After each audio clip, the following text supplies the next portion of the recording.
Also watching for broader policy signals. These include faster technology adoption among small businesses outside metro cities, new digital economy hubs in smaller towns, stronger support for startups beyond tier 1 markets, and incentives for advanced sectors like AI, robotics and space. With many NRIs active as investors, founders and operators, Budget 2026 is seen as a chance to make India a smoother, more predictable destination for long-term overseas capital.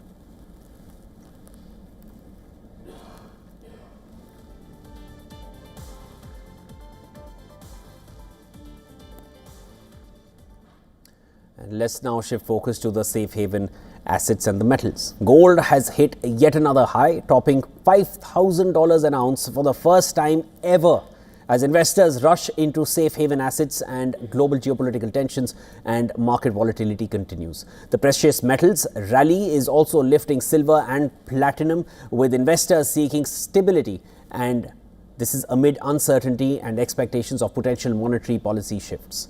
The historic milestone comes after months of consistent gains in the precious metals market. Gold prices have nearly doubled over the past 2 years, with record demand from investors, central banks and exchange-traded funds. The rally is fueled by a combination of geopolitical risks, including global tensions and economic uncertainty, alongside a relatively weak US dollar, making metals more attractive to buyers.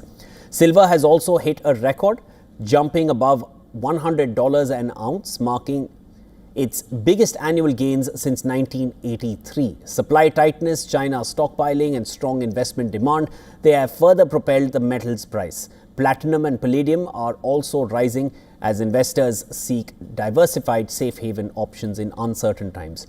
Market analysts say that the rally reflects broader investor appetite for hard assets. Central banks continue to buy gold, while exchange-traded fund inflows and retail demand remains strong, supporting higher prices. Investors are also keeping a close eye on monetary policy decisions, global markets and supply challenges in precious metals. Goldman Sachs analysts recently raised their 2026 price target for the yellow metal from $4,900 to $5,400, citing strong demand from private sector investors, fueling the rally. Forecasters warn that if geopolitical tensions and financial volatility persist, gold could even climb further, with silver and other precious metals likely to follow.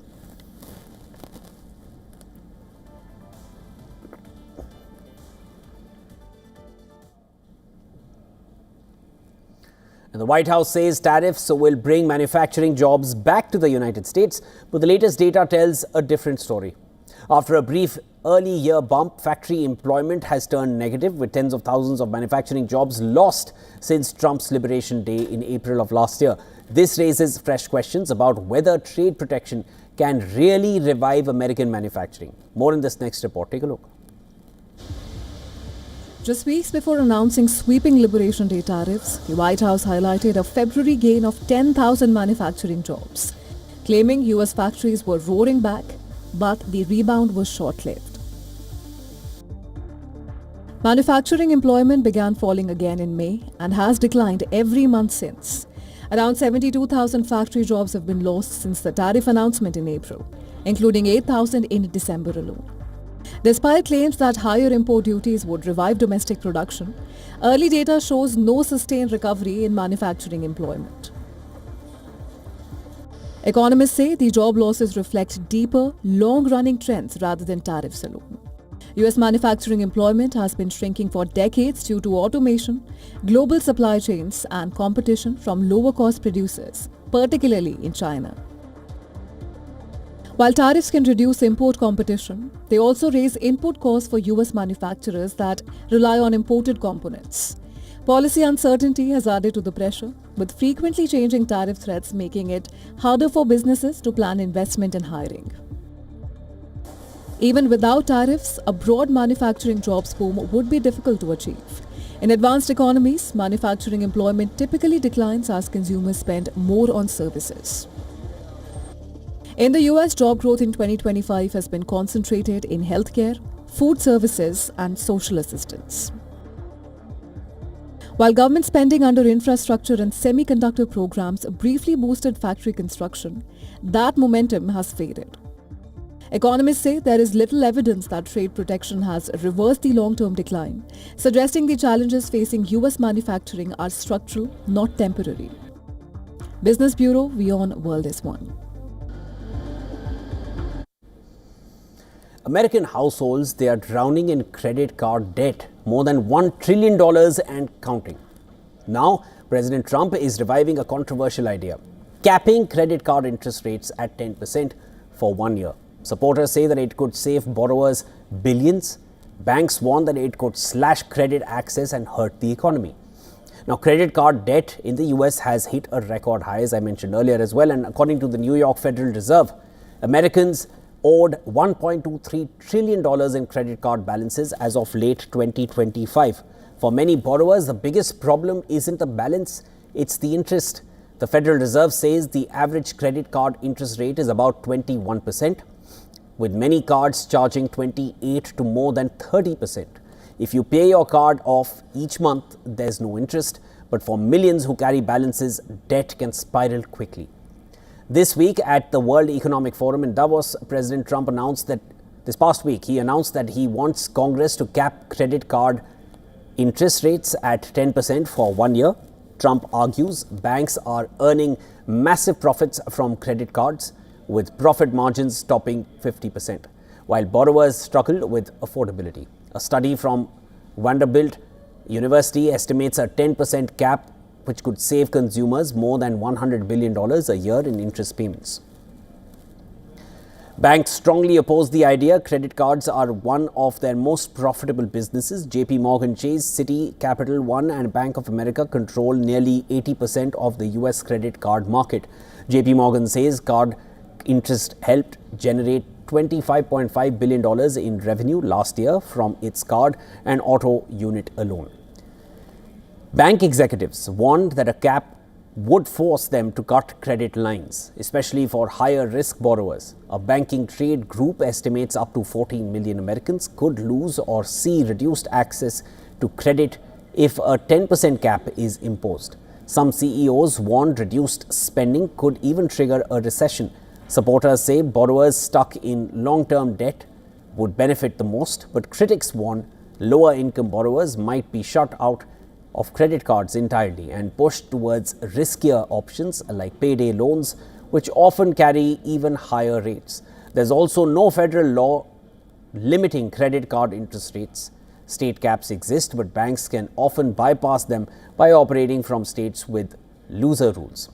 Trump could attempt an executive order, but it would likely face legal challenges. Congress could also act, and the idea has shown bipartisan support, with past proposals from Senator Bernie Sanders, Senator Josh Hawley, and backing from Senator Elizabeth Warren.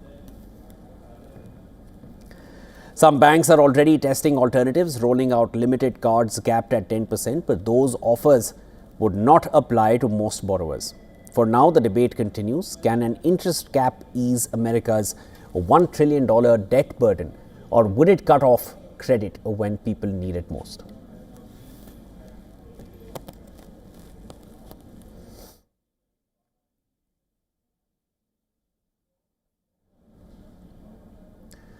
Stablecoins, cryptocurrencies, they are pegged to stable assets, usually the US dollar, and they've moved over $35 trillion across blockchain networks in the previous year, 2025.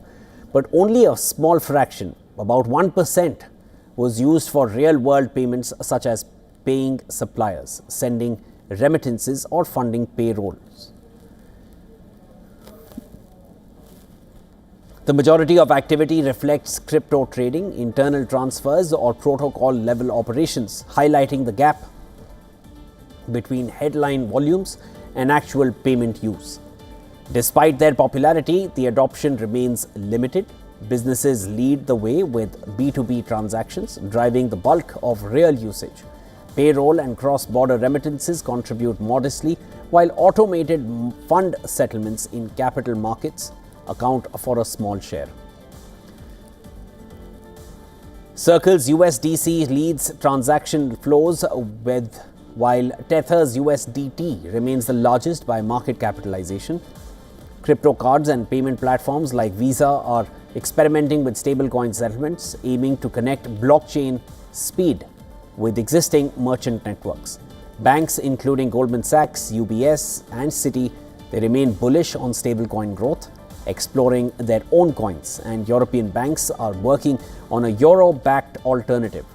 Bloomberg estimates stablecoin payment flows could reach 56.6 trillion by 2030, fueled by demand for dollar exposure.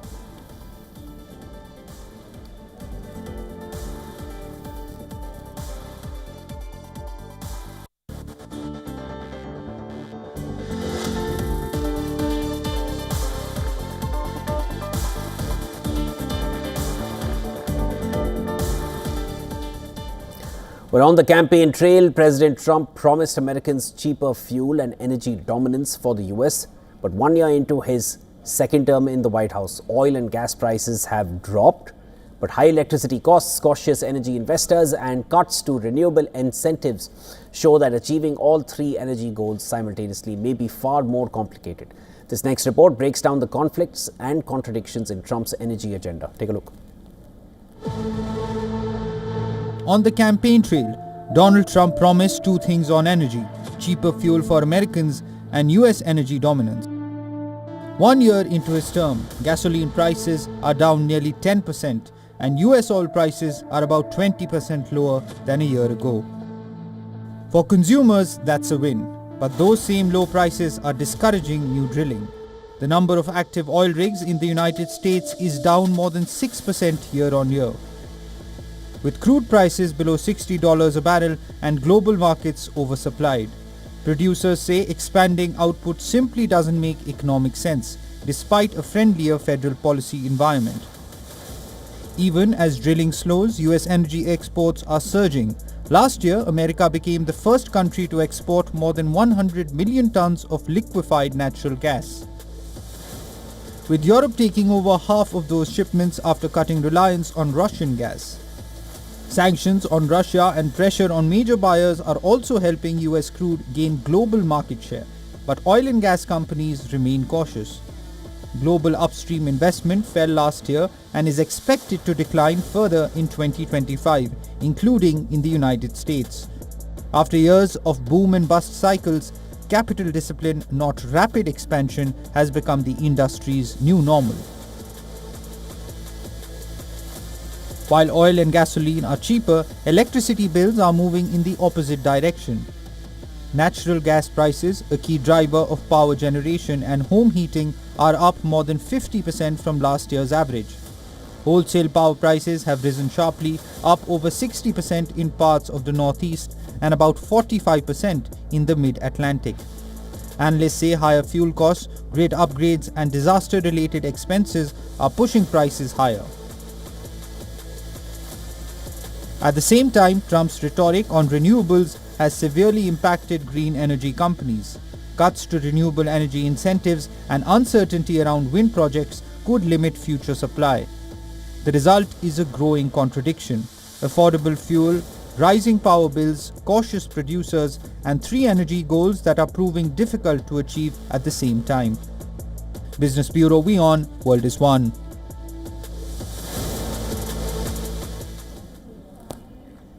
The massive winter storm is expected to halt economic activity across the US. Major cities like Oklahoma, New York, they face road closures, flight cancellations and stalled businesses.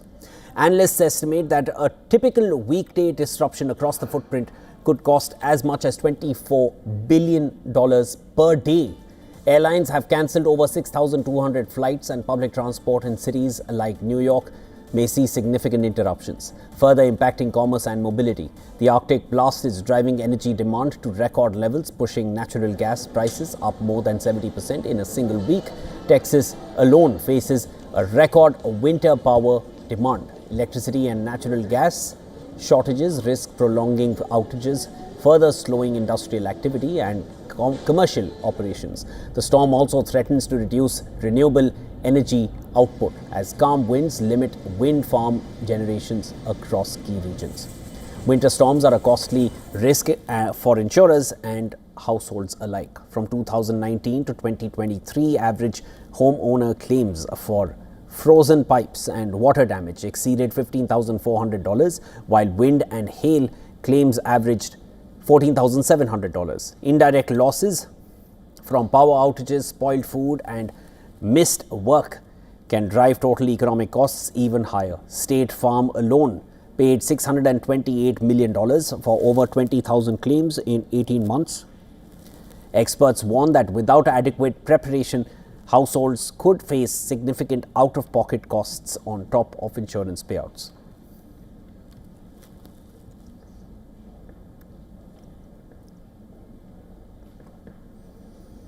And Venezuela's acting president has stated that the country will no longer accept directives from Washington in response to ongoing pressure from the US following the strikes and the capture of former leader Nicolas Maduro. Addressing oil workers in the eastern state, Rodriguez called for Venezuela's political matters to be resolved internally and insisted that foreign powers should not interfere in the nation's affairs. Earlier, Rodriguez urged her nation not to shy away from strengthening energy ties with the United States as Caracas looks to expand its oil and gas production and draw in foreign investment.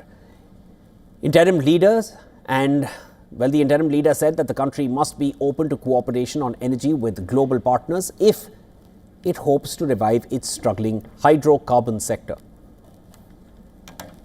Estamos a la vanguardia de la felicidad económica. We are at the forefront of Venezuela's economic and social happiness, and now it is up to us to become the country with the largest oil reserves in the world and the largest gas reserves in this hemisphere. Now it is up to us to become a true oil and gas producing power. We must not be afraid of the energy agenda, neither with the United States nor with the rest of the countries in the world. De los países del mundo.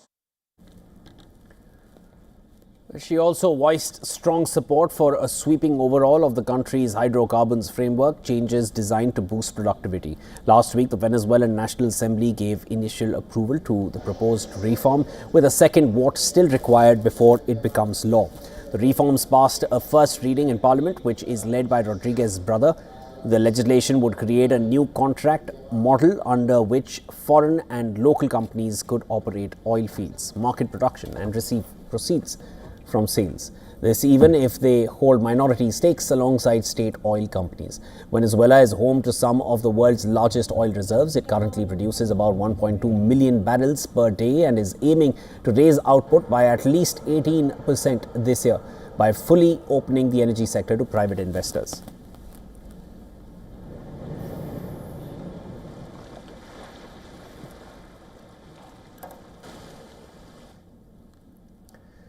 Pizza prices are on the rise across Europe. In just 1 year, the typical pizza became 7.75% more expensive. Norway tops this list as the most expensive market at €17.60, while Hungary remains the cheapest at €8.75. Austria, Sweden, Finland and Hungary, they sit in between, reflecting local factors such as rents, wages, restaurant competition and delivery platform promotions. On the consumer side, classic margherita and salami pizzas remain the top choices. However, the calzone has climbed to third place, suggesting that shoppers are increasingly judging value not just by price but by how filling the meal is. Food inflation in the euro area has eased to around 2.9% in 2025, down from a peak of 15.5% in 2023. Yet, accumulated rises in key ingredients, wheat, cheese, tomatoes and meat, along with energy costs, keep pizza prices high. Meat and dairy are now more than 30% costlier than at the end of 2019, while Eastern European countries offer cheaper pizza in euro terms. Families there still spend over 20% of their budgets on food, making price rises particularly impactful. Pizza prices, it seems, reflect both consumer choices and broader economic pressures.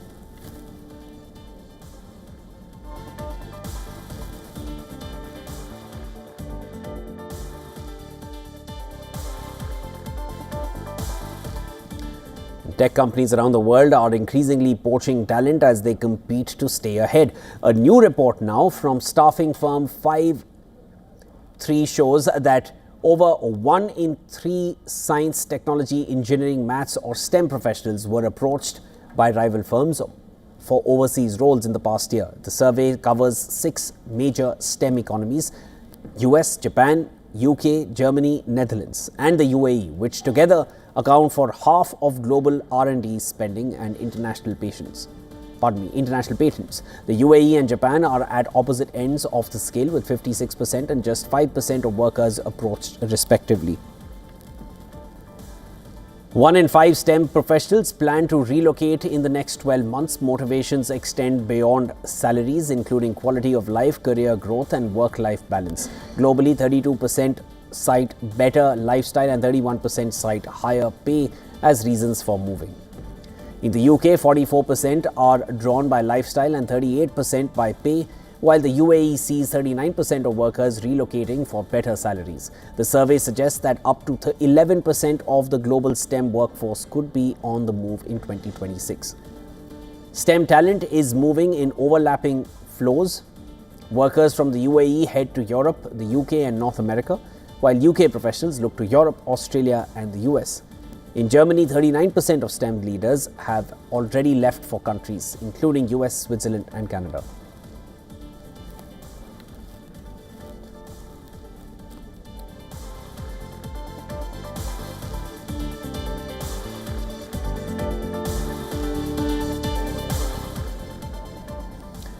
And the reign of Pandora has finally met its match in the courtroom of the future. This weekend, the North American box office saw a significant shift as the sci-fi thriller Mercy officially dethroned James Cameron's Avatar, ending a dominant 5-week streak. Sci-fi thriller Mercy, starring Chris Pratt, debuted atop the North American box office with $11 million in ticket sales, ending the 5-week reign. Pratt plays a man on trial for murdering his wife. Avatar Fire and Ash, the third installment of James Cameron's blockbuster fantasy series, came in second in the US and Canada with around another $7 million. And that puts its domestic box office haul at $378.5 million. Disney's Oscar-nominated animated film Zootopia 2 churned along, remaining in third place at $5.7 million, crossing the $400 million mark in the US and Canada. In fourth place at $4.2 million was Lionsgate's The Housemaid, an adaptation of Frida McFadden's best-selling novel. Amanda, Sydney, start with us, ladies, together, those smiles. Flare it up, Sydney, flare it up, beautiful. Sydney, give me that smile right there, corner. Sydney, right here. Sydney, right here, please.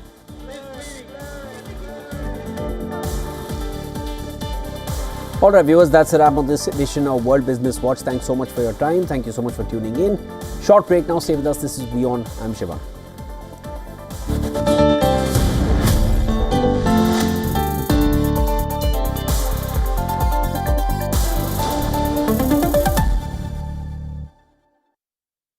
WION, India's global voice. The channel that brings you the biggest stories from across the world through India's lens.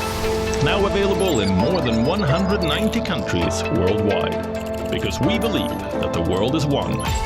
Watch us in Africa, Europe, USA and Canada, South America, Asia Pacific, Middle East and North African regions. Also available on these digital platforms across the world. WION. World is one. From the bustling trading floors of Wall Street to the vibrant exchanges of Asian stock markets, WION breaks it down for you to make sense of what's happening. As we reveal the key factors behind events, strategic battles, and the game-changing business decisions that shape the world. We bring you all of this and more on World Business Watch.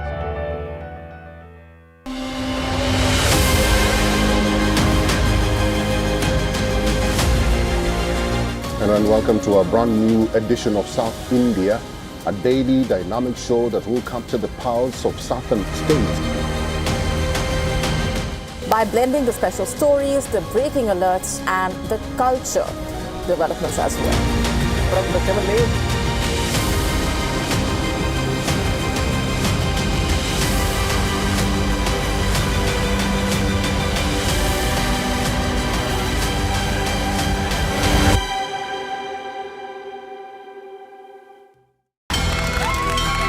From the bustling trading floors of Wall Street to the vibrant exchanges of Asian stock markets, WION breaks it down for you to make sense of what's happening, as we reveal the key factors behind events, strategic battles, and the game-changing business decisions that shape the world. We bring you all of this and more on World Business Watch.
Hello and welcome back. Thanks for staying with us. You're watching WION The World this month. I'm Jyotsna Kumar. Let's begin with the headlines.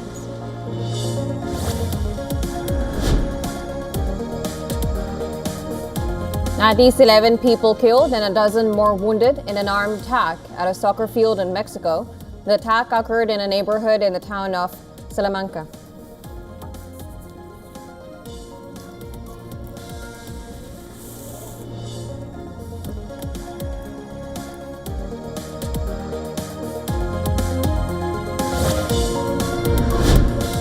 A ferry carrying more than 350 people on board sinks in southern Philippines, leaving at least 15 dead and 28 still missing. Authorities say at least 316 people have so far been rescued.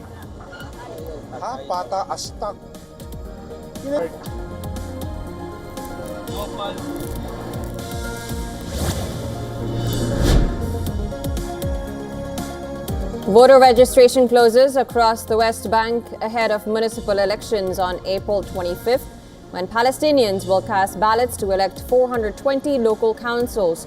Voting will also take place in central Gaza for the Deir al-Balah Council.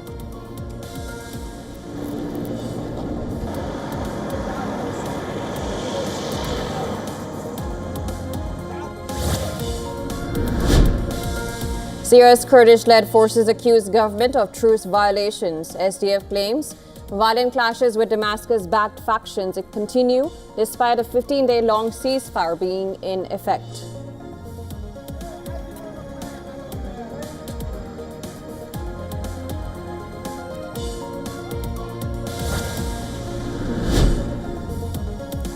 People marched through the streets of Minneapolis demanding justice for the ICE fatal shooting of a U.S. citizen. Demonstrators also laid flowers and candles at a memorial for Alex Pretty.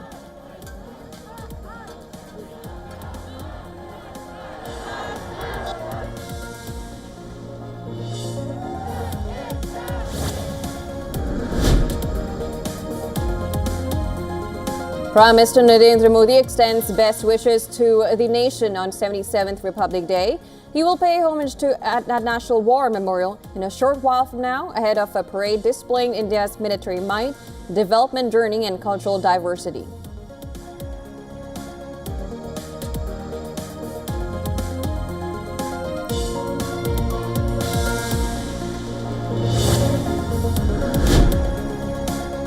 Government announced 131 Padma Awards for the year 2026, including 5 Padma Vibhushan, 13 Padma Bhushan, and 113 Padma Shri. Actors Dharmendra and Mammootty, politician V.S. Achyutanandan, and cricketer Rohit Sharma among the recipients.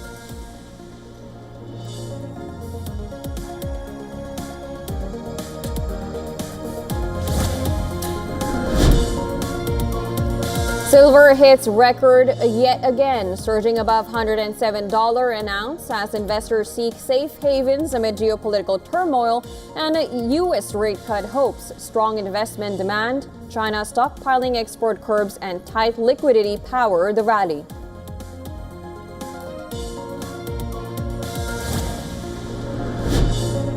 Manchester United dealt a blow to Arsenal's Premier League title charge. Matthias Cunha's superb strike clinches a thrilling 3-2 win over the leaders at Emirates Stadium.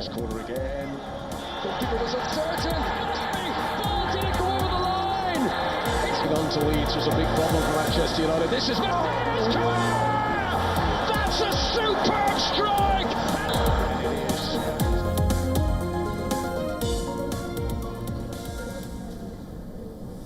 The head of Iran's judiciary has warned that those behind a recent wave of anti-government protests could expect punishment without the slightest leniency. What began earlier this month as demonstrations against the high cost of living boiled over into a broader protest movement.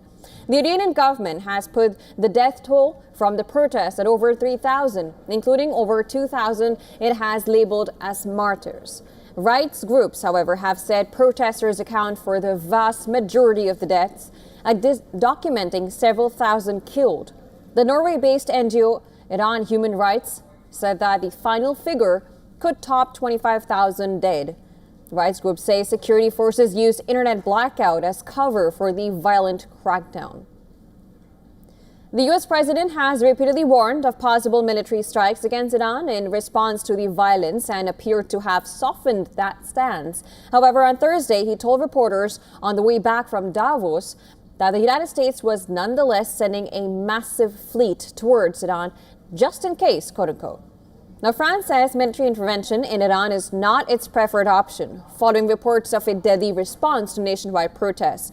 France's Armed Forces Minister Alice Ruffo said Paris believes the international community should support the Iranian people, but stressed that any change must come from within. She said it is up to the Iranians themselves to determine their future and choose their leaders. The minister also said documenting mass crimes by Iranian authorities has been extremely difficult because of a widespread internet shutdown. Indian airline Indigo has cancelled flights to several destinations in the region, citing safety concerns linked to the situation in Iran. The airline said it is closely monitoring regional developments and has suspended services to Tbilisi, Almaty, Tashkent, and Baku through January 28th. Indigo stressed that passenger and crew safety remains its top priority.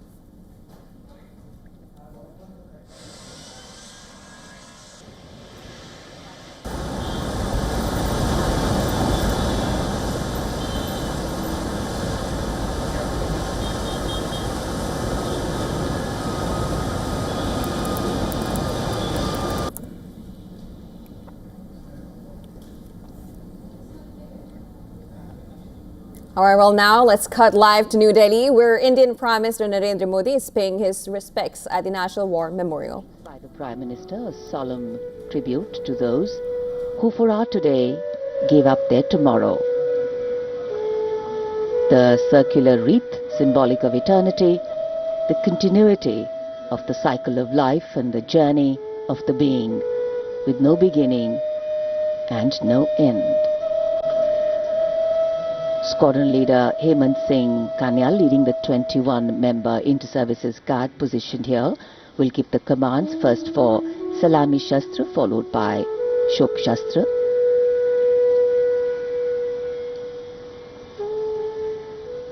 And that will be followed by 2 minutes of silence. Silence, solemn, still, tranquil. While a billion hearts beat, some now lie still, as gratitude, homage and honor call the silence, simply saying it all.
2 minute की मान का, सम्मान का, श्रद्धा का बार बार नमन। मन के भाव भावनाओं के बादल से बन जाते हैं। देश के हर पर्व पर, हर गर्व पर ये वीर शहीद सदा याद आते हैं। राष्ट्रीय समर स्मारक पर माननीय प्रधानमंत्री द्वारा अमर शहीदों को श्रद्धांजलि अर्पित की गई। भावुक कर देने वाला गौरवपूर्ण पल। याद बहुत आते हैं वो, हमेशा याद रहेगा उन वीरों का बलिदान। What you see right now are the visuals of Indian Prime Minister and the Defense Minister walking from the War Memorial. They will be moving to the Kartavya Path for the start of the 77th Republic Day that India is celebrating. The President at the Kartavya Path, Draupadi Murmu, will be presiding over the grand festivities at Kartavya Path. And of course, joining as chief guest will be Antonio Costa, the President of the European Council, and Ursula von der Leyen, President of the European Commission. Now, India is celebrating its 77th Republic Day. The event will begin with Prime Minister Modi, of course, as we have seen at the National Memorial, to pay respects to the fallen soldiers before he is now moving to join the dignitaries at the saluting dais. Then, as per tradition, we'll see the national flag that will be unfurled, which will be followed by the national anthem and gun salutes, and then with the Republic Day celebrations that will begin. Time, they say, is a great leveler. It gives as much as it takes away, but paradoxically leaves so much behind: memories, heroes and history. Moments like today relive, recount and recognize the past and its contribution to our today in the most time-honored way of recognizing and celebrating our heroes, their sacrifice. Words of reverence, words of gratitude, powerful feelings that can fill our hearts with something that is far bigger than us. And today we bow our heads in respect but stand tall with pride, knowing that we belong to a country where throughout history brave men and women have always answered the call to fight for freedom. Digital पुस्तिका में विचार दर्ज हो गए हैं, परंतु हृदय के हर भाव को शब्दों में कैसे पिरोया जाए? इन वीर सपूतों के त्याग को सलाम लिखा जाए, उनके नाम लिखा जाए, हर पैगाम लिखा जाए। माननीय प्रधानमंत्री अमर शहीदों को श्रद्धांजलि अर्पित करने के बाद अब प्रस्थान कर रहे हैं। They lived to serve and served to save. As the Prime Minister leaves the National War Memorial after the wreath-laying ceremony and moves towards the saluting base at Rajpath, he carries with him the gratitude of a nation for those who protected this country and a deeper responsibility to lead the nation towards a future that is equitable and secure for all. The focus of course will now move to the saluting base, where after the arrival of the President of India, Kartavya Path will echo with a medley of sounds: clip-clop of hooves on the tarmac, martial music, crisp crunch of marching boots, the mechanized rumble of military machine, and beautiful folk music. माननीय प्रधानमंत्री श्री नरेंद्र मोदी देश के अमर सपूतों को श्रद्धा सुमन अर्पित करने के उपरांत राष्ट्रीय समर स्मारक से कर्तव्य पथ स्थित सलामी मंच की ओर अग्रसर हो रहे हैं। रक्षा मंत्री श्री राजनाथ सिंह ने उन्हें विधिवत विदाई दी है। साथ में रक्षा राज्य मंत्री श्री संजय सेठ, रक्षा सचिव श्री राजेश कुमार सिंह, सीडीएस जनरल अनिल चौहान और तीनों सेनाओं के प्रमुख इस अवसर पर उपस्थित थे। देश का 77वां गणतंत्र दिवस एक समारोह का अवसर तो है, साथ ही हमें उन अमर शहीदों की याद दिलाता है जिनकी बदौलत आज हम सुरक्षित हैं, हमारी सीमाएं सुरक्षित हैं, हमारा देश सुरक्षित है और हमारे देश में अमन चैन है, शांति है, विकास की रफ्तार तेज पकड़ रही है।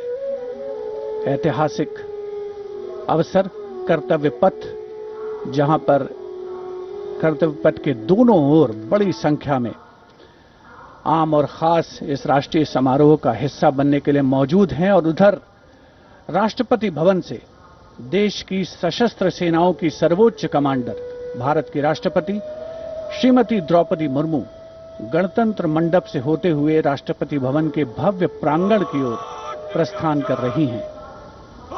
राष्ट्रपति महोदया के साथ हैं इस साल के गणतंत्र दिवस समारोह के हमारे खास मेहमान, हमारे विशिष्ट अतिथि, यूरोपीय परिषद के अध्यक्ष श्री एंटोनियो कोस्टा और यूरोपीय आयोग की अध्यक्ष उर्जुला फॉन डेन लॉयन। राष्ट्रपति महोदया के सेरेमोनियल प्रोसेशन में उनके दाहिनी ओर, हमारे विशिष्ट अतिथि के ठीक पीछे सधे कदमों से आगे बढ़ रहे हैं राष्ट्रपति के सैन्य सचिव मेजर जनरल वुडे परीदा और उनके बाईं ओर हैं राष्ट्रपति के उप सैन्य सचिव ग्रुप कैप्टन अर्पित काला। इस सेरेमोनियल प्रोसेशन को एस्कॉर्ट कर रहे हैं राष्ट्रपति महोदया के एडीसी मेजर ऋषभ सिंह सांब्याल और उनके बाईं ओर हैं एडीसी मेजर सिद्धार्थ शर्मा। सलामी मंच पर पहुंचने पर प्रेसिडेंट बॉडीगार्ड द्वारा नेशनल सैल्यूट माननीय राष्ट्रपति महोदया को प्रदान किया जाएगा।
राष्ट्रपति भवन के भव्य प्रांगण में प्रेसिडेंट बॉडीगार्ड लाइंड अप हैं और अब आगमन हो रहा है ऐतिहासिक बग्घी का, जिस पर देश की राष्ट्रपति माननीय श्रीमती द्रौपदी मुर्मू, हमारे इस वर्ष के गणतंत्र दिवस के विशिष्ट अतिथि यूरोपीय परिषद के अध्यक्ष श्री एंटोनियो कोस्टा और यूरोपीय आयोग की अध्यक्ष उर्जुला फॉन डेन लॉयन के साथ समारोह पूर्वक कर्तव्य पथ की ओर प्रस्थान करेंगे।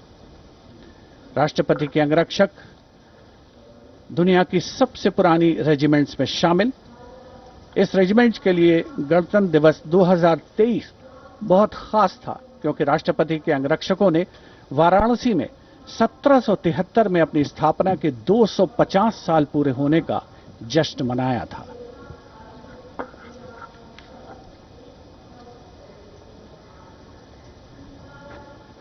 The President's bodyguard, which will escort the Supreme Commander, the President of India, to the saluting basin. This is a splendid view of the forecourt of Rashtrapati Bhavan, the official residence of the President of India.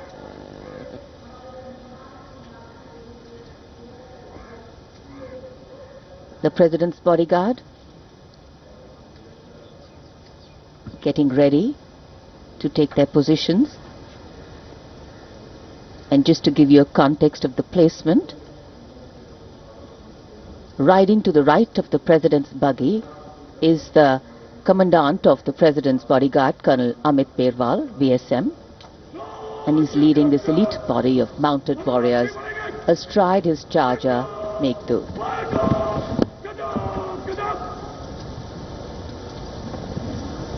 Colonel Amit Perwal gives the command, and to the left of the President's buggy will be riding the second in command, Lieutenant Colonel Angad Singh Thind, astride Arya.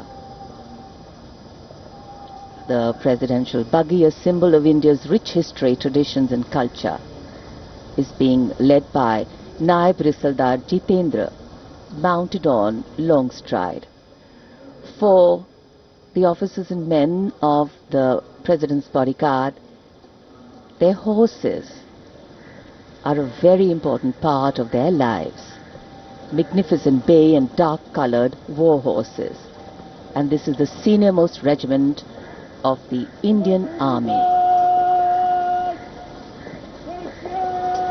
Going around the 44-meter tall Jaipur column.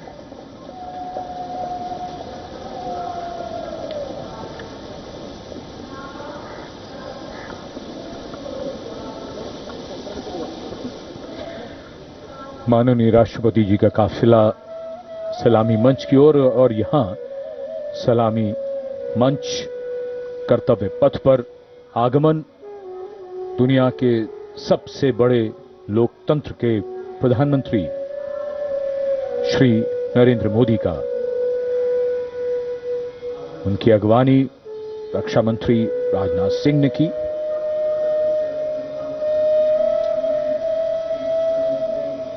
सबका अभिवादन स्वीकार करते हुए माननीय प्रधानमंत्री, आज के समारोह के लिए मौसम बेहद शानदार, धूप खिली हुई, जनवरी की सर्द सुबह, लेकिन बहुत बढ़िया मौसम और माननीय प्रधानमंत्री को देखकर यहां जन समूह में उत्साह और जोश।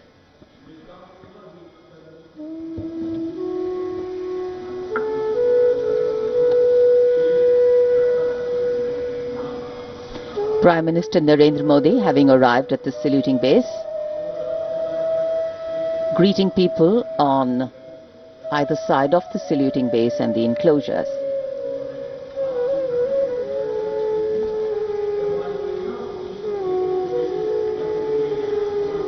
So the time for the parade to begin is coming closer.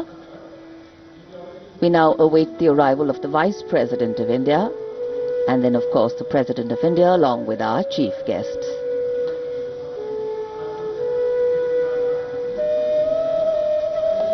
This is also a moment that the present audience here has been waiting for, to see their leaders close, and the strains of Shubh Swagatam welcome the venue, welcome the people, welcome the dignitaries.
The President of India, Srimati Draupadi Murmu, with our chief guests, the President of the European Council, Mr. Antonio Costa, and the President of the European Commission, Madam Ursula von der Leyen, arriving here at the saluting base.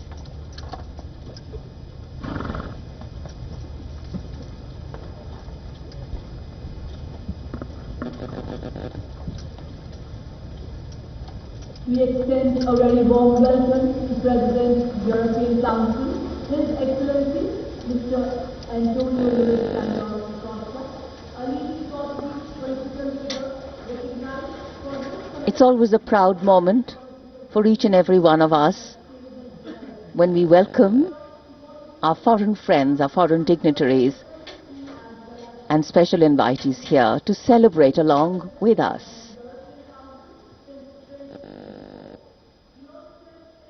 Because what else is democracy if not by the people, for the people, of the people?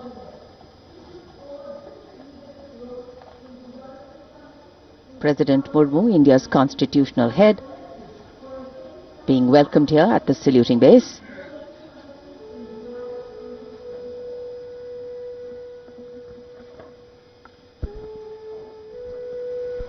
माननीय राष्ट्रपति जी और आज के समारोह के दोनों मुख्य अतिथियों के साथ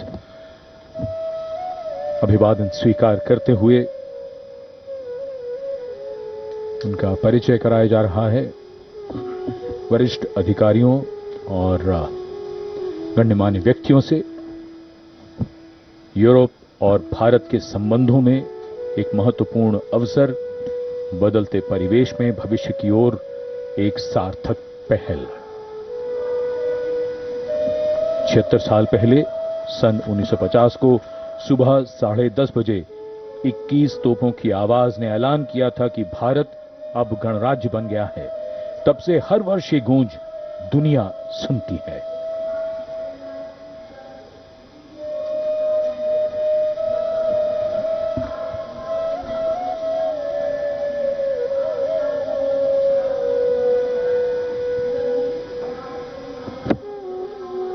In fact, the India-EU relations have entered a phase of renewed strategic momentum, with both sides intensifying engagement, underscoring mutual commitment across trade, investment, energy, space and agriculture.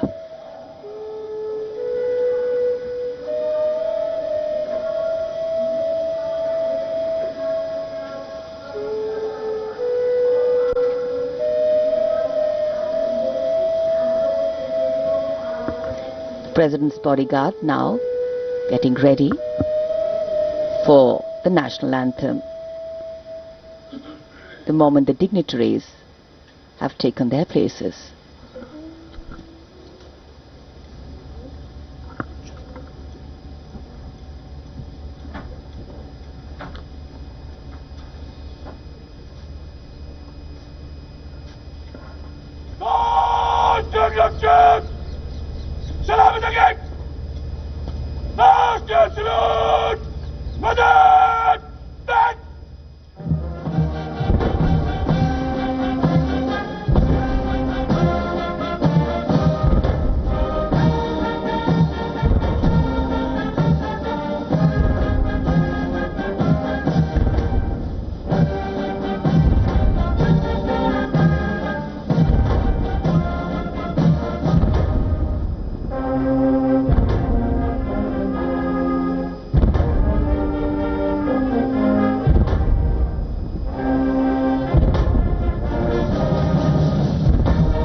As the President's bodyguard moves away in the direction of India Gate, the 21-gun salute still booming at Kartavya Path. And now the investiture ceremony.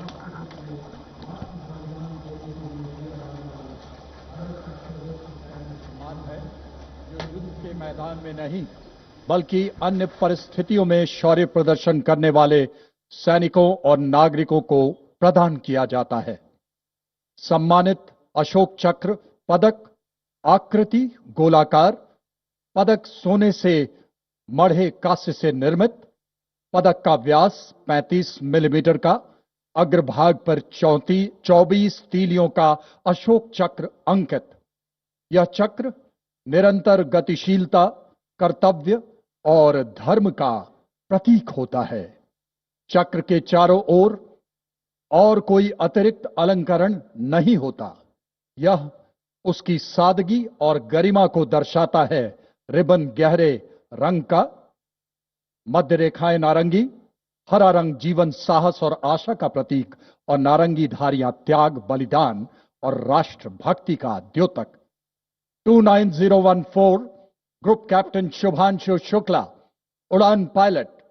29014 group captain Shubhanshu Shukla ने भारतीय वायुसेना की उड़ान शाखा में fighter pilot के रूप में 17 जून 2006 को कमीशन प्राप्त किया और वर्तमान में वायुसेना मुख्यालय वायु भवन में पदस्थापित और 1 फरवरी 2020 से अंतरिक्ष संस्थान इसरो में प्रतिनियुक्त हैं। वे एक युद्धक विमान दल, फाइटर कॉम्बैट लीडर, एक प्रायोगिक टेस्ट पायलट हैं और वे प्रतिष्ठित गगनयान प्रोग्राम के लिए चुने गए गगन यात्रियों में से एक थे।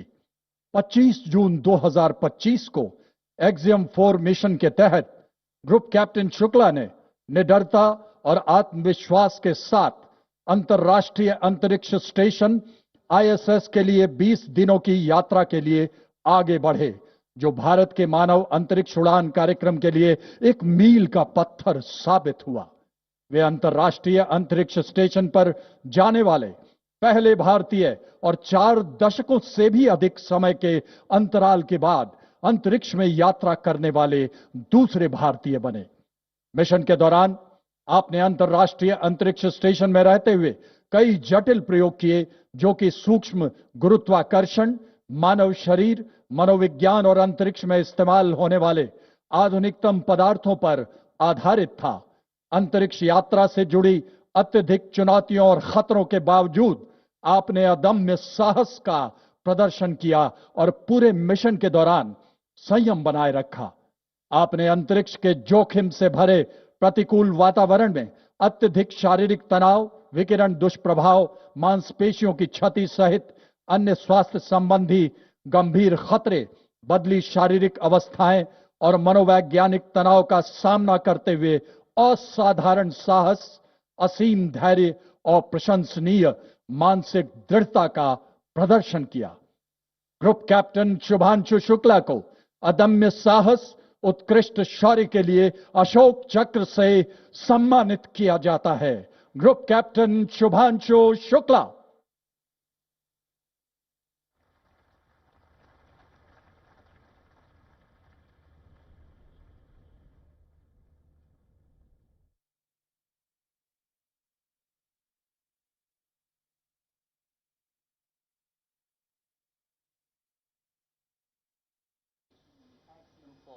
And service to the nation.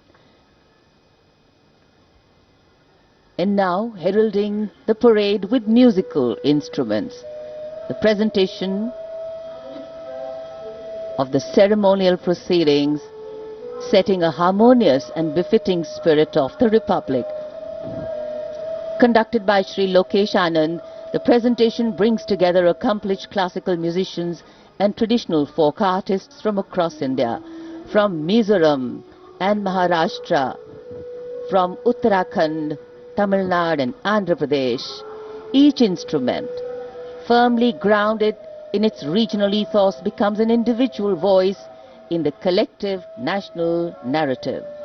A beautiful blend of notes will now make their melodious move here on Kartavya Path.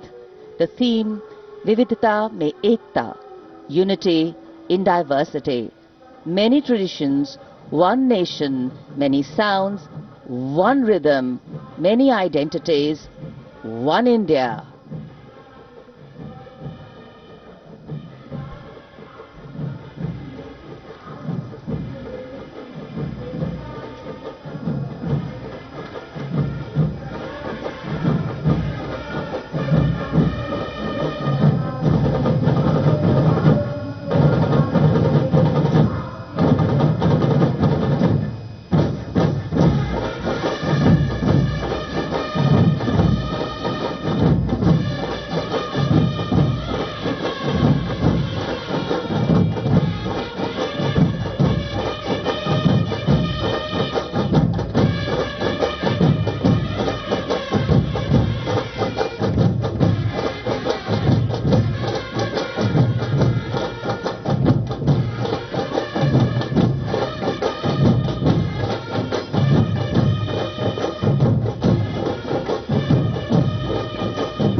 Vande Mataram की धुन कर्तव्य पथ पर और आकाश में ध्वज फॉर्मेशन में 129 हेलीकॉप्टर यूनिट के 4 मी-17 1V helicopters inverted Y formation में उड़ान भरते हुए राष्ट्रीय ध्वज के साथ अपने हेलीकॉप्टर में फॉर्मेशन का नेतृत्व करते हुए ग्रुप कैप्टन आलोक अहलावत, विंग कमांडर आशुतोष खंडूरी भारतीय सेना के ध्वज के साथ, विंग कमांडर अभिषेक मल्होत्रा नौसेना के ध्वज और भारतीय वायुसेना के ध्वज के साथ उड़ान भरते हुए स्क्वाड्रन लीडर अभिषेक शुक्ला। जन समूह पर आकाश से हो रही है पुष्प वर्षा। जाग उठी है सुबह, जाग उठा है दिन, जागे हुए भारत का जागृत है गणतंत्र, हमारा 77वां गणतंत्र दिवस। ये शुभारंभ है दुनिया के सबसे बड़े लोकतंत्र का गणतंत्र उत्सव है।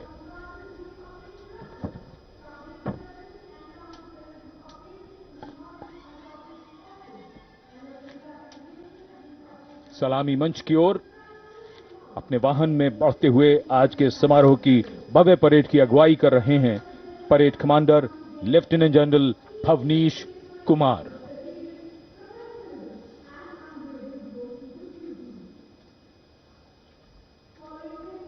Lieutenant general Bhavnish Kumar AVSM, VSM, general officer commanding Delhi area, दूसरी पीढ़ी के अधिकारी लेफ्टिनेंट जनरल भवनीश कुमार ने 1989 में कमीशन प्राप्त किया। आज की परेड के commander lieutenant general Bhavnish Kumar.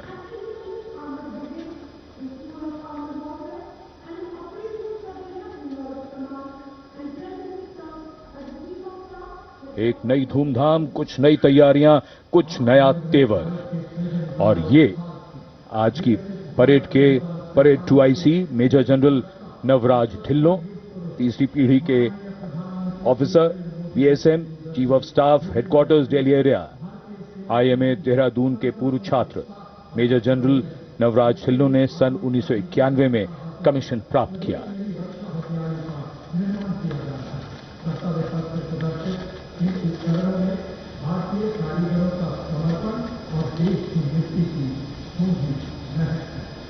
अनुशासन, जोश, पराक्रम, अद्भुत कौशल, उम्मीद की सोच से परे मानव और मशीन के कारनामे, देश की सैन्य शक्ति और सांस्कृतिक विरासत के दर्शन अब इस भव्य परेड में। और कर्तव्य पथ पर वीरता के शिखर साक्षात हमारे सामने। पराक्रम और बहादुरी की कोई हद नहीं होती। बात जब देश की आई तो हद क्या, ये तो बेहद से भी गुजर गए। परमवीर चक्र से सम्मानित सुबेदार major honorary captain Yogendra Singh Yadav PVC सेवानिवृत्त 18 ग्रेनेडियर्स। इनके साथ honorary captain Sanjay Kumar PVC 13 Jammu और कश्मीर राइफल्स। इन्हीं के साथ अपने वाहन में मेजर जनरल CA पिठावाला सेवानिवृत्त अशोक चक्र और कर्नल D श्रीराम कुमार अशोक चक्र। परमवीर चक्र और अशोक चक्र ताज है इन वीरों का। परमवीर चक्र युद्ध में और अशोक चक्र अन्य परिस्थितियों में असाधारण वीरता और सर्वोच्च बलिदान के लिए दिया जाता है।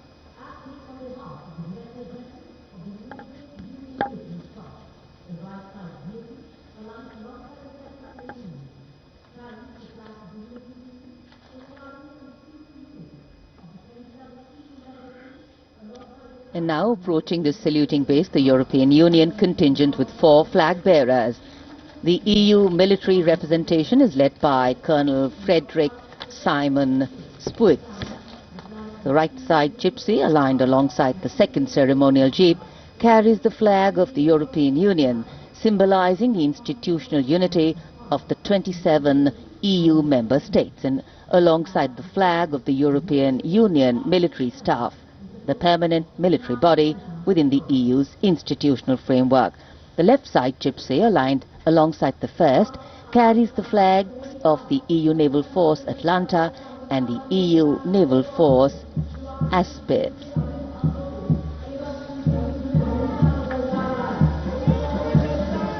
And close behind them, approaching the saluting base with dignity and shared purpose,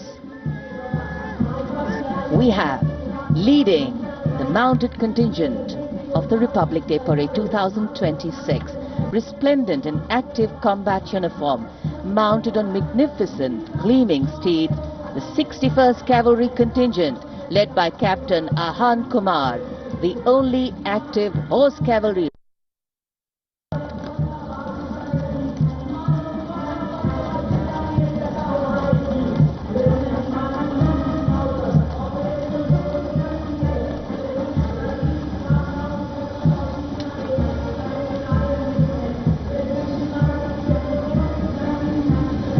And over the Kartavya Path now is Prahar formation comprising one Dhruv advanced light helicopter carrying the Operation Sindoor flag of the Indian Army along with Rudra ALH WSI of the Indian Army and ALH Mark IV of the Indian Air Force. Formation led by Colonel Vijay Pratap Sena Medal. ALH WSI flown by Lieutenant Colonel Ahmed Pasha and ALH Mark IV flown by Group Captain Arunav Pal. Prahar formation led today by Colonel Vijay Pratap Sena Medal.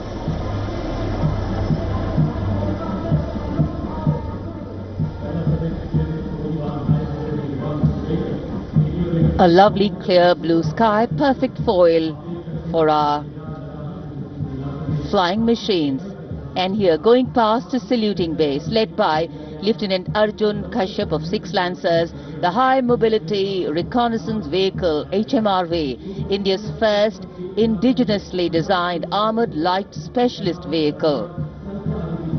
Equipped with battlefield surveillance radars capable of detecting men, vehicles and low-flying helicopters along with drones to cover radar-blind zones.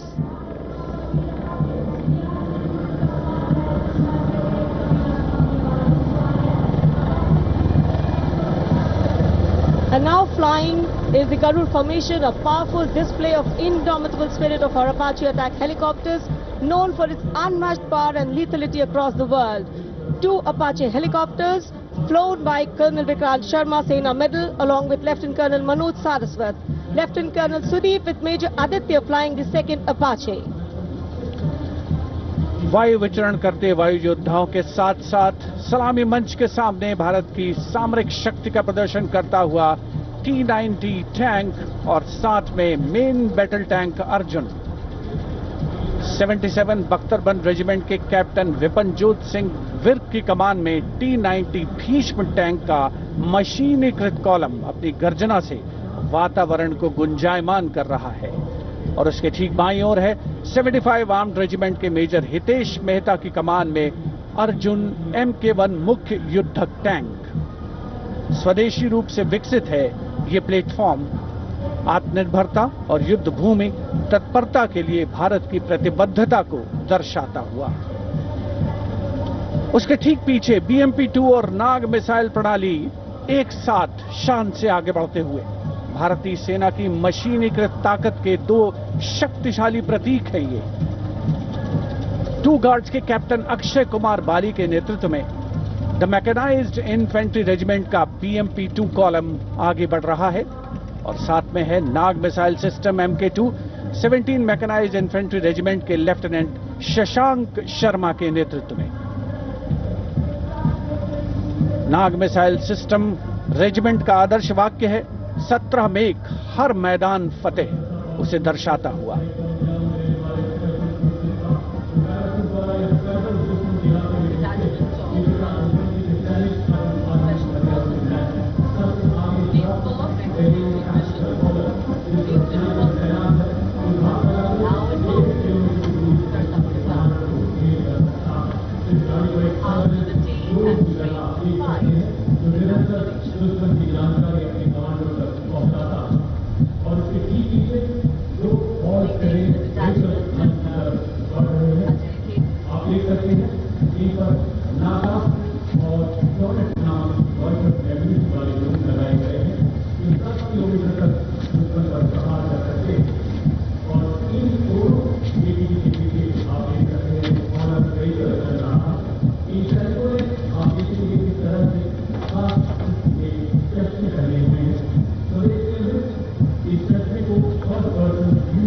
Dwansak light strike vehicle LSVs first LSV represents the firepower component, the second LSV abreast signifies the surveillance component, and the third LSV behind is anti-tank component.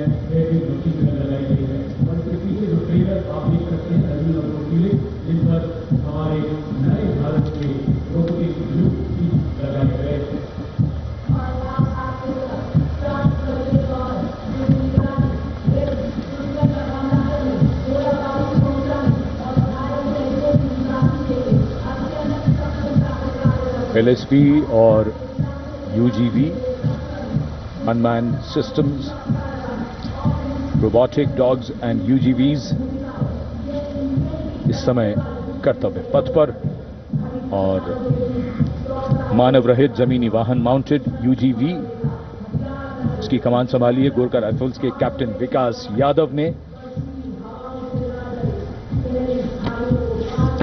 MSME और startup द्वारा घरेलू उच्च तकनीक का इस्तेमाल इन वाहनों को भारी हथियारों के साथ लोड किया जा सकता है।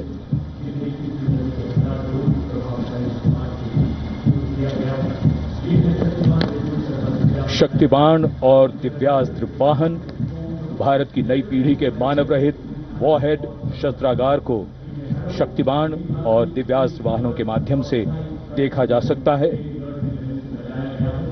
शक्तिबाण वाहन की कमान लेफ्टिनेंट रमन मिश्रा ने संभाली है और दिव्यास्त्र वाहन की कमान सूबेदार किरण मेदर के हाथ।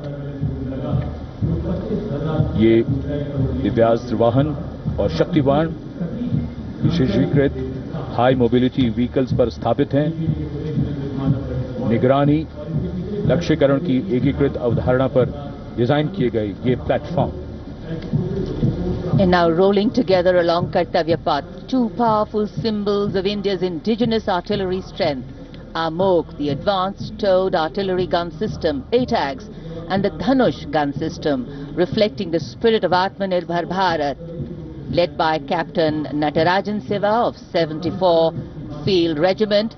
The AMOG has a 155mm 52 caliber artillery gun, and led by Captain Gaurav Pandey of the 871 Medium Regiment, the Dhanush gun system,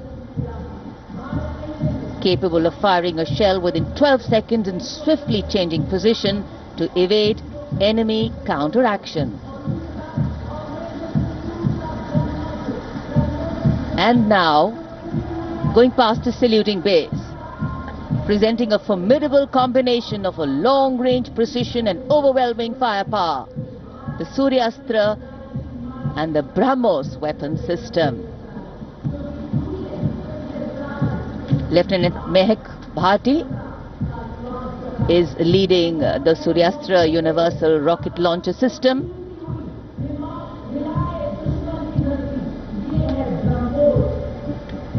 And following the Suryastra, the BrahMos weapon system, led by Captain Animesh Rohela of the 344 Missile Regiment. Rolling past the saluting base are two formidable pillars of India's air defense architecture, the Akash weapon system and the medium-range surface-to-air missile MR-SAM. The Akash weapon system, led today by Captain Aniket Ocha of 128 Air Defense Missile Regiment. Following the Akash is MR-SAM, also known as Abhr weapon system, led today by Captain Tanik Sharma of 501 Air Defense Missile Regiment. The motto of the regiment, Agratah Abhr, Vijay Sarvatra, ever ahead, victory everywhere.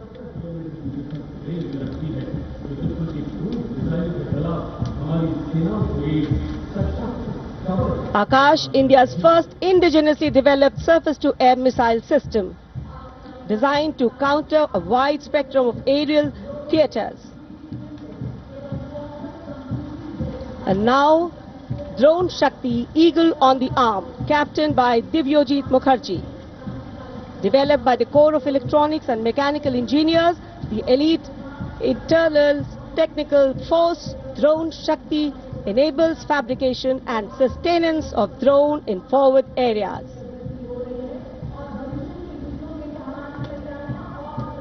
Showcase the top drone Shakti are the flagship indigenous platforms conceived and developed by various commands. These include engine-powered Kharga Chakra, Shakti Prahar, Navastra, Baz, Sudarshan, Dhruv Prahar and Adrushyam along with counter-drone system Prabal. And behind is the Integrated Operational Center, commemorating national victory during Operation Sindoor and inspiring the youth. The platform depicts conduct of operation in brief, led by Captain Samira Zenat Batar, showcasing the entire nation's effort in its success. A blend of Virasat, Vividta or Vikas. भारतीय सशस्त्र सेनाओं के integrated operational centre के बाद अब बारी है कर्तव्य पथ पर भारतीय थल सेना के मूक सैनिकों की, यानी पशु दस्ते का स्वागत हो रहा है। हिमालय और सियाचिन के उच्च दुर्गम पर्वतों पर ये मूक योद्धा हमारे योद्धाओं के साथ कंधे से कंधा मिलाकर काम करते हैं। वसुधैव कुटुंबकम की भावना को आत्मसात करते हिमालयी क्षेत्रों में तैनात हमारे विशेष सैनिक हिम योद्धाओं की इस टुकड़ी का नेतृत्व कर रही हैं कैप्टन हर्षिता यादव। हमें इन पर गर्व है। सबसे आगे हैं बैक्ट्रियन ऊंट, भारतीय सेना के ये लद्दाख के शीत मरुस्थलों से गलवान और नुब्रा तक अपनी सेवाएं देते हैं। 15,000 फीट से अधिक ऊंचाई पर भी इस सहजता से कार्य कर सकते हैं। ब्लैक काइट्स, शिकारी पक्षी रैप्टर्स। प्रसन्नता और गर्व का विषय है कि राष्ट्र सेवा में सतत तत्पर ब्लैक काइट्स आज परेड में अपनी उपस्थिति दर्ज करा रहे हैं।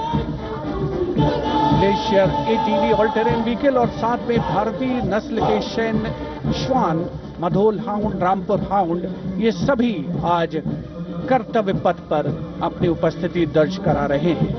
Marching with quiet determination and unmatched resilience is the mixed Scouts contingent led by Lieutenant Amit Chaudhary to Arunachal Scouts, representing India's elite infantry unit, specialized in high-altitude surveillance and frontier reconnaissance. Their measured stride echoes the Army's ethos of service before self. The combined military bands of the Parachute Regiment, Brigade of the Guards and the Rajputana Rifles comprises of 75 musicians. The band is led by Subedar Major Prakash Chandra Joshi of Brigade of the Guards. The band is playing the iconic tune Vande Mataram.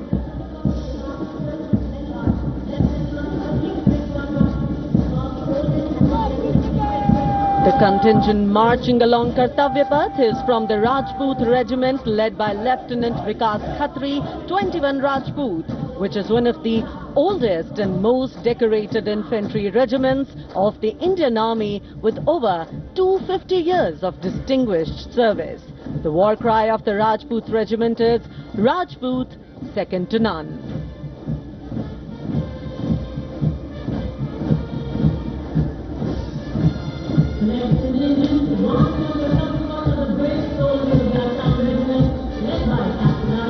जोशीले कदमों के साथ आगे बढ़ते हुए Assam regiment के जवान captain Aryan Devlekar की कमान में, भारत की प्राचीनतम रेजिमेंट में से एक।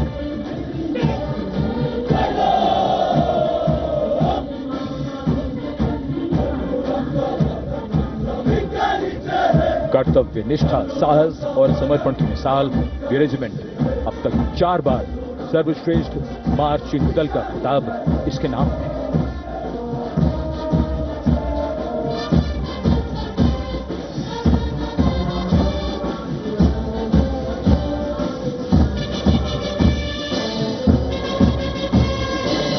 औलाद की जिगर की धुन, संयुक्त मिलिट्री बैंड दस्ता, सूबेदार तुल बहादुर थापा की कमान में 74 संगीतकारों का ये सुर संगीत।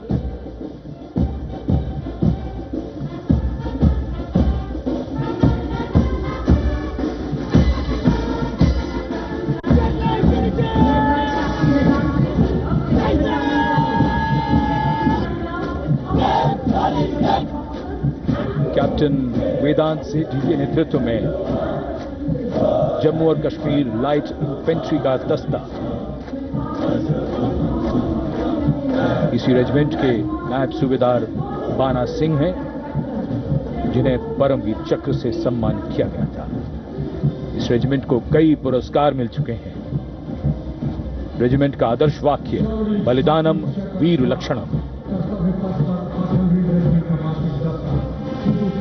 Going past the saluting base, the regiment of artillery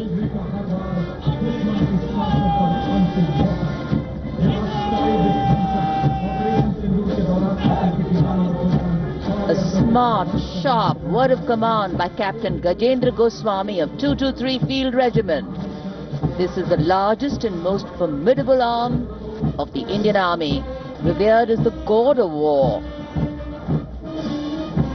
Its motto, Sarvatra Izzat Iqbal, everywhere with honor and glory.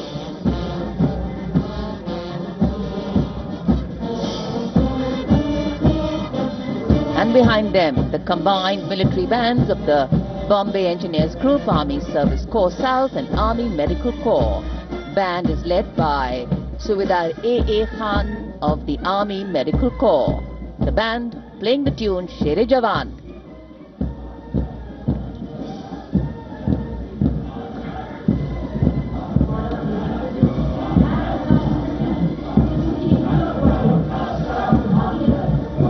And behind them we have Shere Jawan, the 4 Bhairav Battalion, the 6th Light Infantry Regiment, led by Major Anjum Gorkha, going past the saluting base. This is a specialized assault infantry unit bridging the capability of conventional infantry and special forces. Designed for rapid response and high-intensity operations. An able first responder.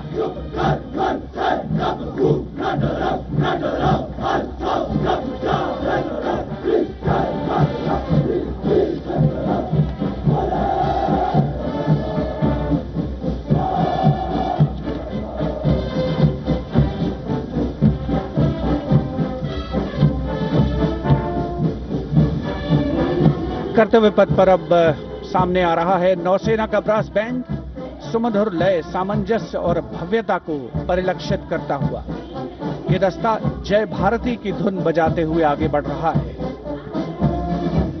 नेतृत्व master chief petty officer musician first class M Antony Raj कर रहे हैं। सलामी मंच के ठीक सामने उपस्थित जन समूह को आह्लादित, उल्लसित, रोमांचित करते हुए भारतीय सशस्त्र सेनाओं के मैकेनाइज्ड कॉलम्स, मार्चिंग कंटिंजेंट और बैंड दस्ते। माननीय प्रधानमंत्री श्री नरेंद्र मोदी हमारे विशेष मेहमानों को जानकारी देते हुए इस राष्ट्रीय उत्सव सलामी मंच के सामने अब है नौसेना का मार्चिंग कंटिंजेंट। इस दल के कमान लेफ्टिनेंट करण नाग्याल संभाल रहे हैं। उनके साथ लेफ्टिनेंट पवन कुमार, लेफ्टिनेंट प्रीति कुमारी और लेफ्टिनेंट वरुण द्रेवेरिया प्लाटून कमांडर हैं। भारतीय नौसेना दल में 144 युवा और जोशीले नौसैनिक शामिल हैं। सधे कदमों और अनुशासन के साथ कंधे से कंधा मिलाकर मार्च कर रहे हैं।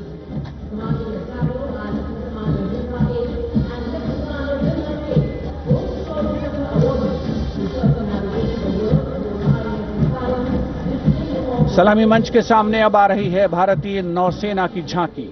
झांकी की विषय वस्तु anchored in tradition, sailing into self reliance और इनोवेशन है। झांकी का नेतृत्व लेफ्टिनेंट कमांडर रूपा ए और लेफ्टिनेंट कमांडर दिलना के कर रही हैं। शक्तिशाली विमान वाहक पोत INS विक्रांत को भी इसमें दर्शाया गया है। जय यानी जॉइंटनेस, आत्मनिर्भरता एंड इनोवेशन से विजय की ओर अग्रसर भारतीय नौसेना को प्रतिबिंबित कर रही है ये झांकी। Here come the men and women in blue, dressed in colorful ceremonials, Indian Air Force band comprising 72 musicians, including 57 Agniveer men, 9 women Agniveer and 3 drum majors, led today by Sergeant Charles Anthony Daniel, playing the tune Sound Barrier.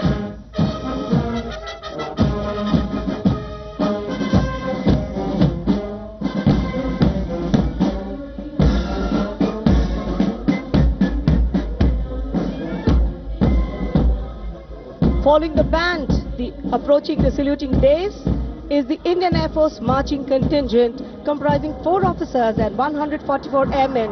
And on top of the Kartavya Path, you can see the Sindoor formation now flying over the skies, comprising 2 Rafale, 2 Sukhois, 2 MiG-29, 1 Jaguar fighter aircraft of the Indian Air Force. Formation led by Group Captain Raghuvanshi. Contingent on Kartavya Path of the Indian Air Force led by Squadron Leader Jagdish Kumar. Other officers, Squadron Leader Nikita Chaudhary, Flight Lieutenant Prakhar Chandrakar and Flight Lieutenant Dinesh as supernumerary officers. Each step moving forward to achieve their motto, Nabha Sprisham Deeptam.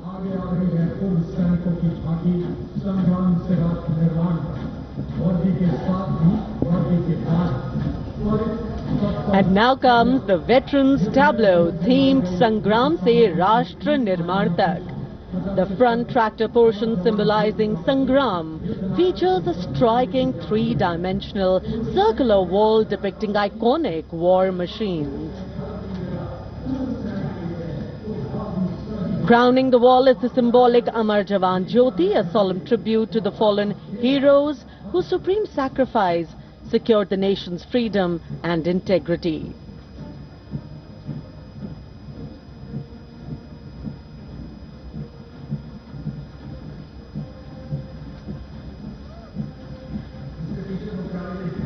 And now comes the Tri-Services Tableau of Indian Defence Forces depicting Operation Sindoor, victory through jointness, symbolizing the collective strength, unity and integration of the Indian Army, Navy and Air Force in safeguarding national sovereignty. Victory through jointness embodies the transformation of India's defence forces into a future-ready, technology-driven and mission-oriented forces.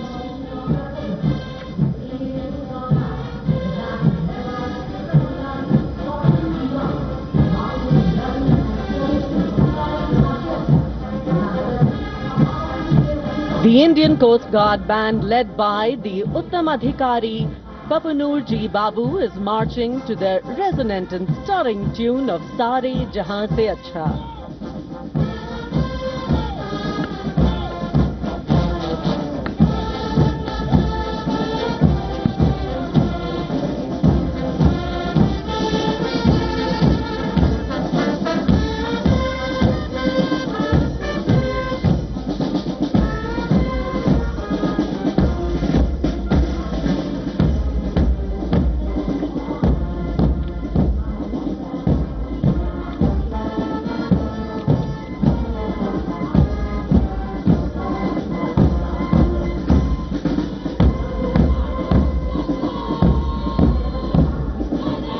के बाद अब भारतीय तट रक्षक बल का दस्ता सलामी मंच के सामने हमारे समुद्र के प्रहरी और इस दस्ते का नेतृत्व कर रही हैं कंटिंजेंट कमांडर ऋषि शर्मा।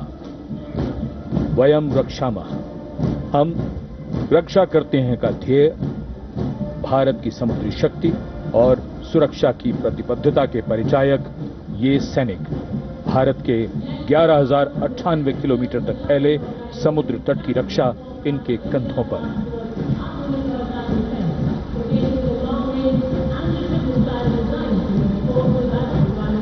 और अब DRDO की ये long range anti ship missile, इसका नेतृत्व कर रहे हैं उत्कृष्ट वैज्ञानिक एवं परियोजना निदेशक श्री ए प्रसाद गौड़।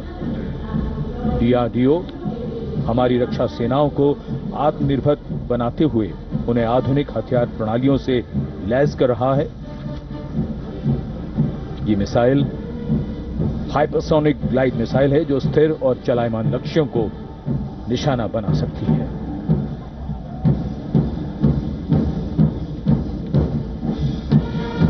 कर्तव्य पथ पर भारत की सैन्य शक्ति अपने पूरे जोश में और उसका प्रदर्शन।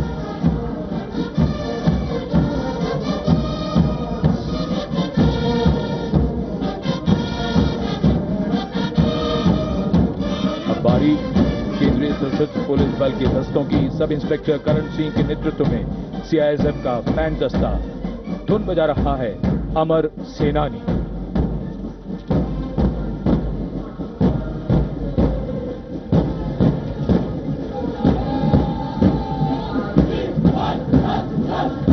Casting a golden glow to Kartavya Path. This is the contingent of the imposing Central Reserve Police Force, marching contingent.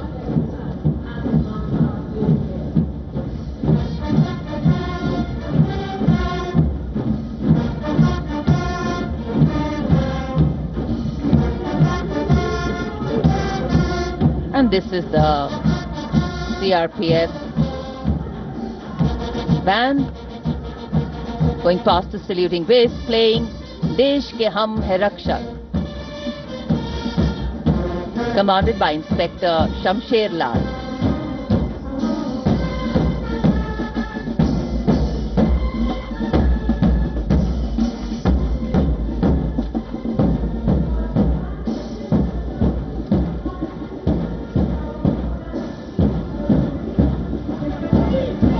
And this is the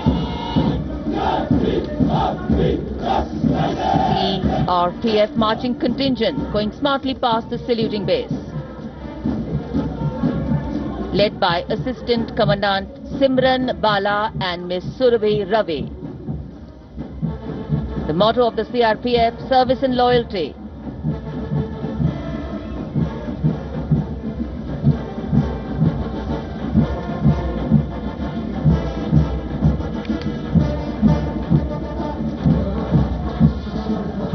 Going past the saluting base, the band contingent of the Indo-Tibetan Border Police Force, led by Bandmaster ASI Devendra Singh. This is the force that guards the nation's highest frontiers. The tune, Kadam Kadam Badhai Ja.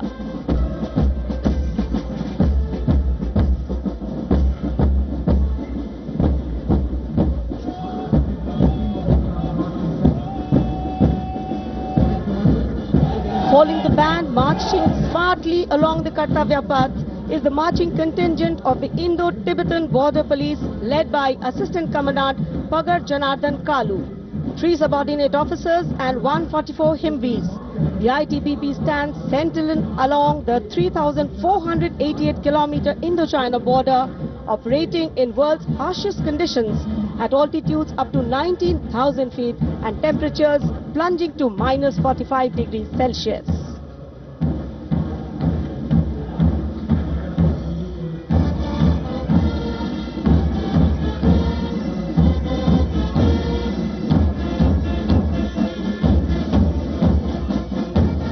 And now, leading the musical ensemble, Ruango Gunovo Kense, Bandmaster Woman Constable, leading the Delhi Police Band, playing Delhi Police Anthem.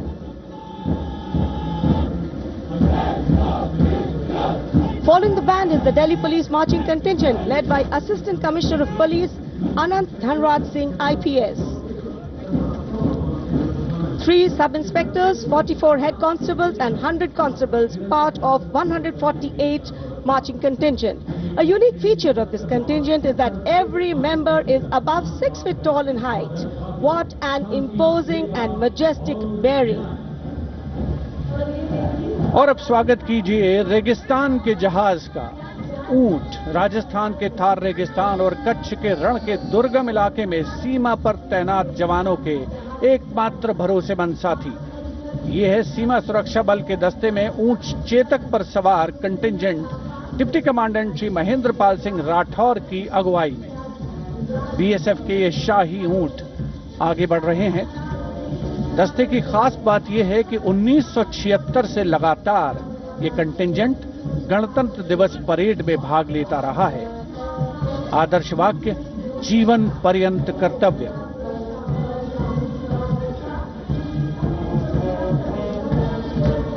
रंगों का समुद्र बिखरता हुआ कर्तव्य पथ पर भारत के 77वें गणतंत्र दिवस समारोह के अवसर पर उसके ठीक पीछे है सीमा सुरक्षा बल का ऊंट बैंड। दुनिया में अपनी तरह का एकमात्र बैंड बीएसएफ का केमल माउंटेड बैंड। 35 बैंड वादक इसमें शामिल। नेतृत्व बैंड मास्टर सब इंस्पेक्टर अमल चट्टोपाध्याय कर रहे हैं। ये बैंड हम हैं सीमा सुरक्षा बल बहादुरों का दल की धुन बजा रहा है। पहली बार इस दल ने 1990 में गणतंत्र दिवस परेड में भाग लिया था। और अब सलामी मंच के सामने पहुंच रहा है एनसीसी की छात्राओं का मार्चिंग कंटिंजेंट। 148 युवा और जीवंत छात्राएं उसमें शामिल। नेतृत्व उत्तराखंड निदेशालय की commander senior under officer Mansi Vishwakarma कर रही हैं।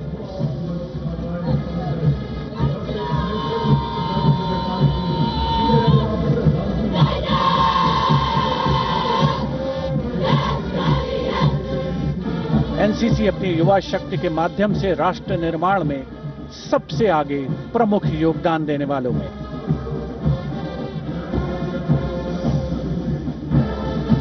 दुनिया के सबसे बड़े युवा वर्दीधारी संगठनों में एक है नेशनल कैडेट कोर यानी NCC.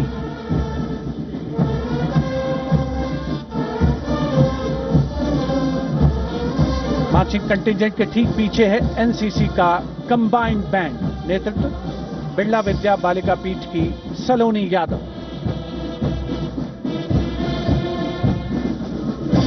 The band is playing कदम कदम बढ़ाए जा, सारी जहां से अच्छा हिंदुस्तान हमारा।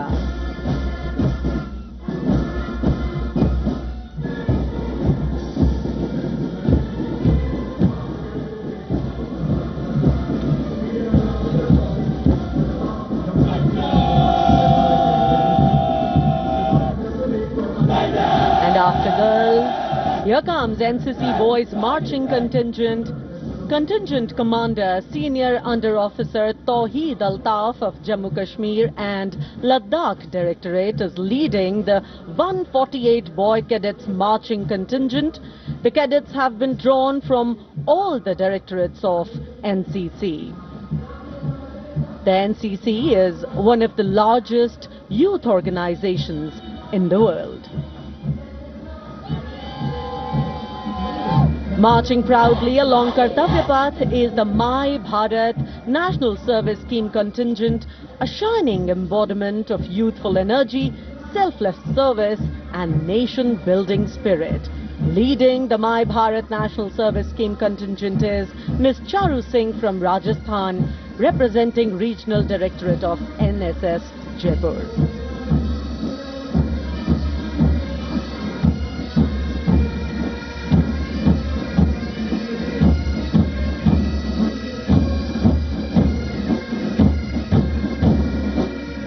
सलामी मंच के सामने अब है पंजाब रेजिमेंट के सूबेदार देशराज के नेतृत्व में 90 संगीतकारों का संयुक्त massed pipes and drums band Indradhanush की धुन बजाता हुआ।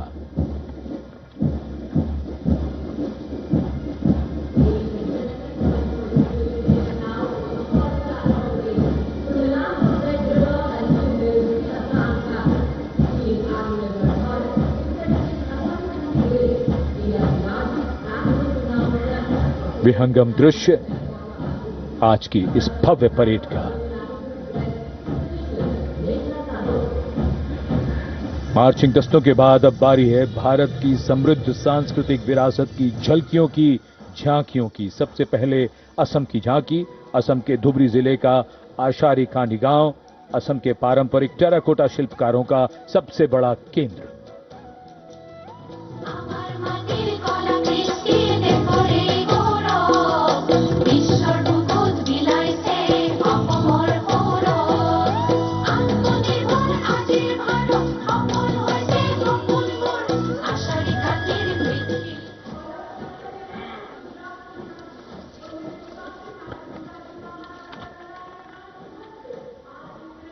झांकी के साथ लोक कलाकार नृत्य करते हुए, गीत गाते हुए।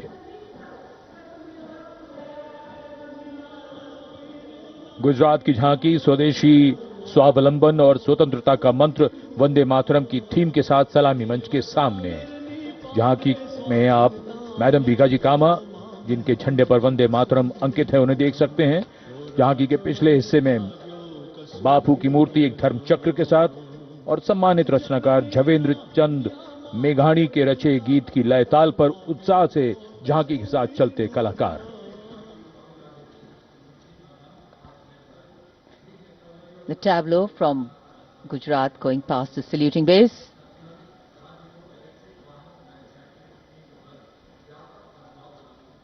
Explanations of what is happening, context being given. And now to Tamil Nadu, the mantra of prosperity, self-reliant India.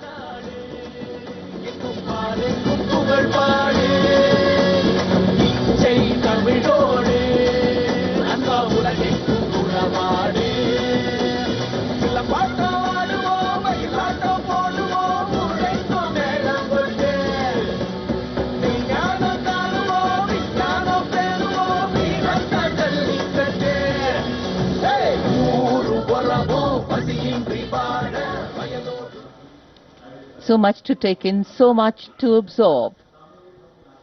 And now we look forward to next, going past the saluting base, the tableau from the Ministry of Ayush.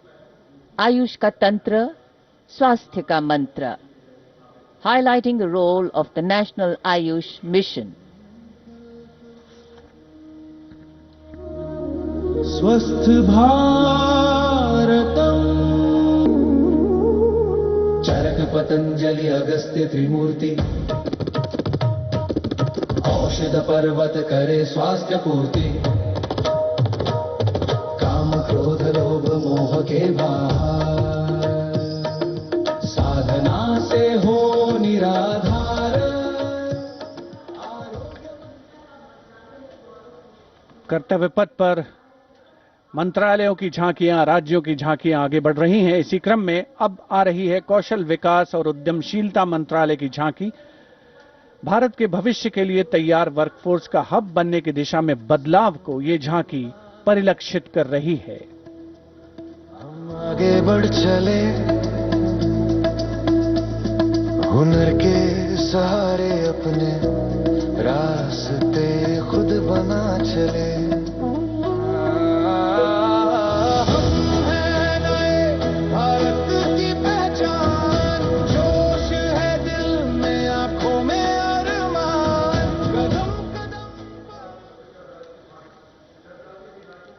अब चलते हैं छत्तीसगढ़। स्वतंत्रता का मंत्र वंदे मातरम, जनजातीय वीर नायकों को समर्पित देश के पहले डिजिटल संग्रहालय का प्रदर्शन इस झांकी में। साथ ही शहीद वीर सिंह स्मारक और जनजातीय स्वतंत्रता सेनानी मेमोरियल में 14 जनजातीय स्वतंत्रता संग्रामों की बलिदान गाथाओं को स्थान मिला है। बोले वीरों की यह गाथा है, वीर नारायण सिंह की हुंकार स्वराज की राह बताता है। वंदे मातरम भूमकाल कारण गूंजा था वीर गुंडाधुर के संगरे, लिंगागिरी की ज्वाला बनकर ठूठे जुल्मों के फनरे। वंदे मातरम तारापुर और हलवा के वीर जंजन का अभिमान रहे, बलिदान की इस पावन माटी पर भारत का सम्मान। And now, Ministry of Home Affairs presents Jan Kendrit Nyay Pranali, the historic enactment of Bharatiya Nyay Sanhita, Bharatiya Nagrik Suraksha Sanhita and Bharatiya Sakshya Adhiniyam 2023.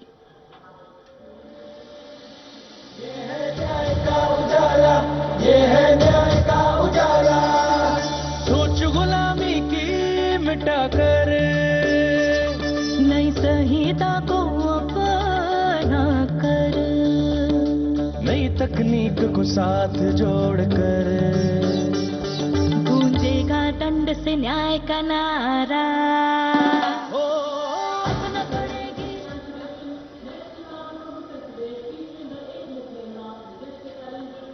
And now, presenting The timeless grandeur of Bundelkhand, featuring the Ekmukhi Ling, the most celebrated rock cut sculpture of Kalinjar, the majestic Kalinjar Fort and the revered Nilkant Mahadev temple, reinforcing the historical and spiritual significance of the region.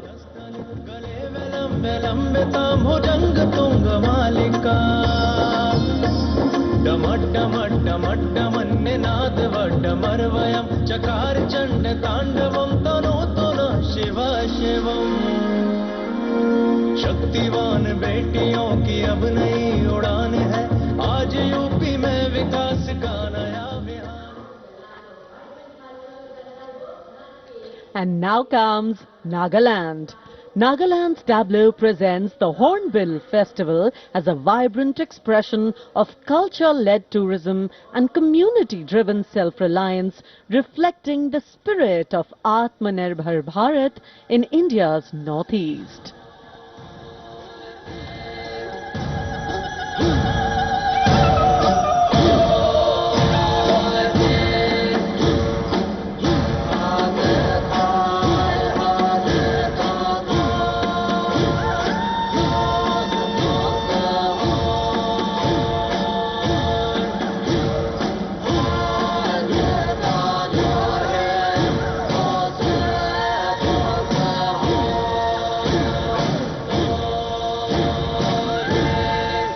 And after Nagaland, here comes Punjab. Punjab's Tableau pays a solemn tribute to the 350th year of martyrdom of Sri Guru Tegh Bahadur Sahib Ji, the 9th Sikh Guru, revered as Hind Di Chadar, the protector of human conscience, faith and freedom. Rakha Prabhuta ka tilak janju, Rakha Prabhuta ka tino bado kalu mein saaka sadhan hai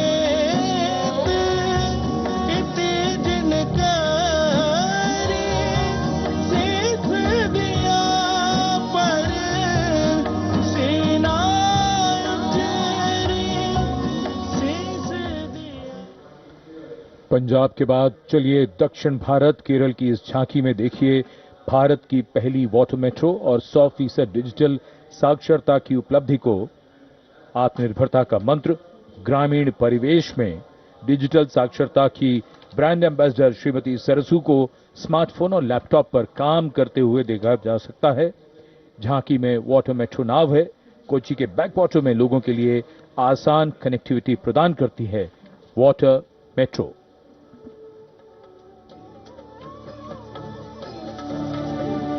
वेगे वेगे कूदिक्कुन्न null Nadu केरनाडु विश्रुतमाम वयल Nadu Kerala Nadu कायलिनुम कडलिनुम किळि केट्ट नाडदिनि कुदियाले कुदिक्कुन्न तुणयुंडल्लो Vallabh केरिपोयाल इमि Neram मदि मदि आरेरुम पोजुम करकेत्तिडा वेतु वरुम काटाल कनि पोले रेसिपिक्कुम नवयुग भाषा। और अब हिमाचल प्रदेश की झांकी कर्तव्य पथ पर स्वतंत्रता का मंत्र वंदे मातरम के थीम के साथ कर्तव्य पथ पर आगे बढ़ती हिमाचल प्रदेश की झांकी। देवभूमि हिमाचल हमारे देश की वीर भूमि भी है। इस राज्य ने 1203 वीरता पदकों का अनुपम उपहार भारत को दिया है।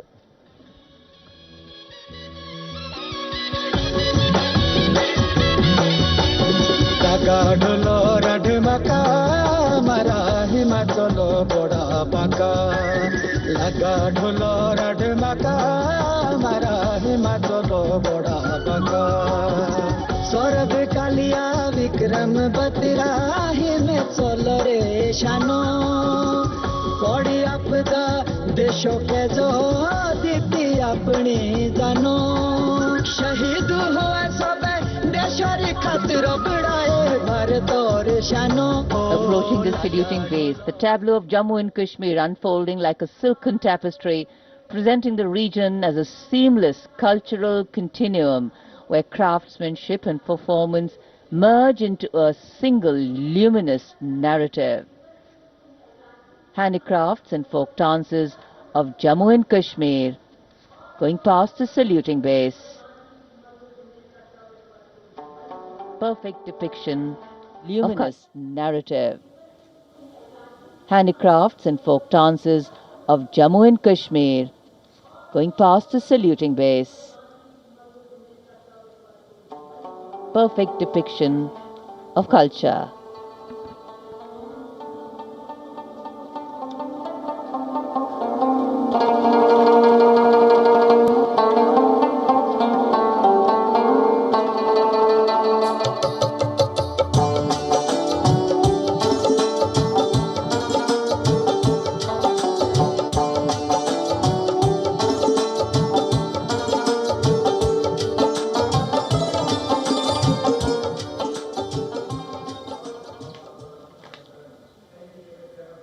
Following the tableau from Jammu and Kashmir, we have the tableau from the Ministry of Home Affairs, NDMA and NDRF, focusing on the Bhuj earthquake, 25 years of resilience.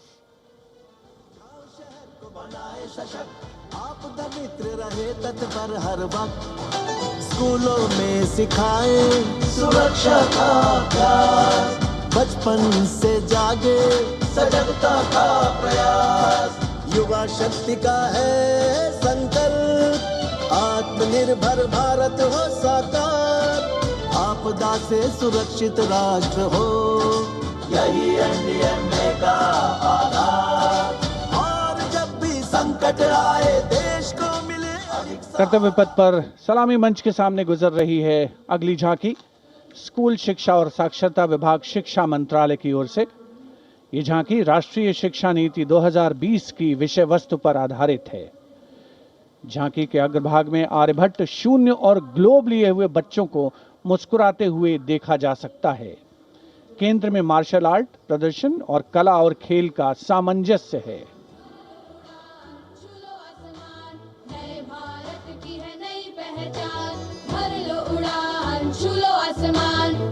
Bharat की है नई पहचान,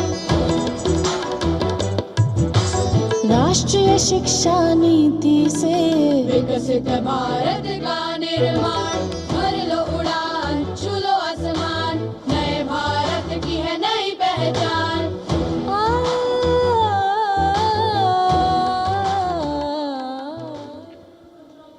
शिक्षा मंत्रालय के बाद अब आ रही है पंचायती राज मंत्रालय की झांकी सलामी मंच के सामने। स्वामित्व योजना आत्मनिर्भर पंचायत से समृद्ध और आत्मनिर्भर भारत को परिलक्षित करते हुए ये झांकी समृद्धि का मंत्र आत्मनिर्भर भारत की मुख्य थीम पर आधारित है, जो गणतंत्र दिवस समारोह की मुख्य थीम भी है इस वर्ष। झांकी का मध्य भाग स्वामित्व योजना के क्रियान्वयन को प्रदर्शित कर रहा है।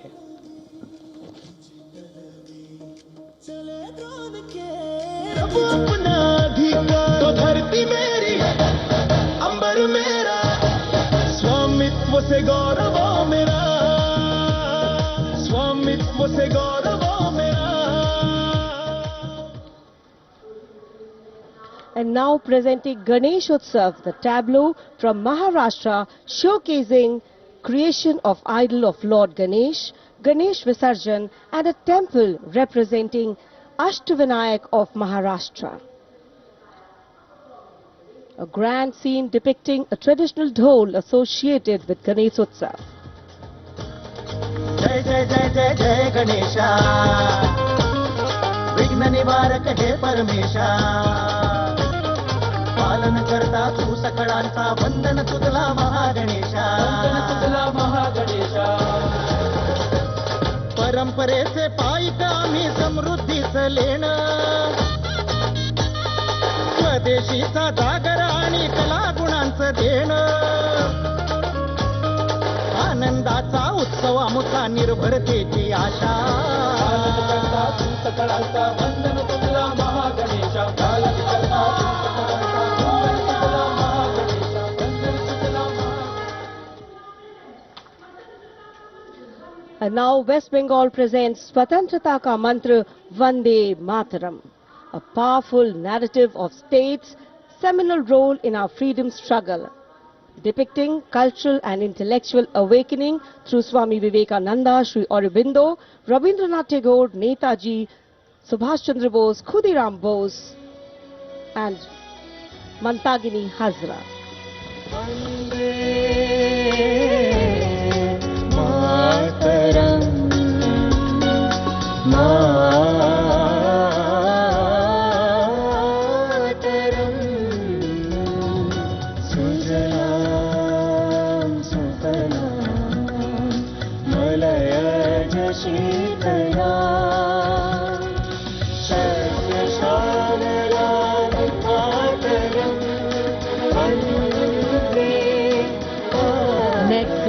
Tableau of the Ministry of Power, presenting India's transformative journey in the power sector, highlighting its transition towards a sustainable, digital and reliable energy ecosystem that supports an Atmanirbhar and Viksit Bharat, anchored in the theme Prakash Ganga, River of Light.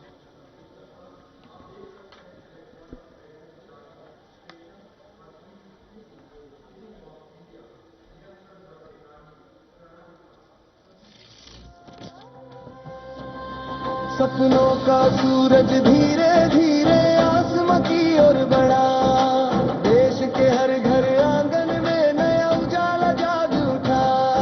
प्रकाश गंगा निरंतर बहे, आशा की रेखा बने, हर सपने को मिले उड़ा। रोशन कल की ये पहचान, ऊर्जा से सशक्त Hindustan.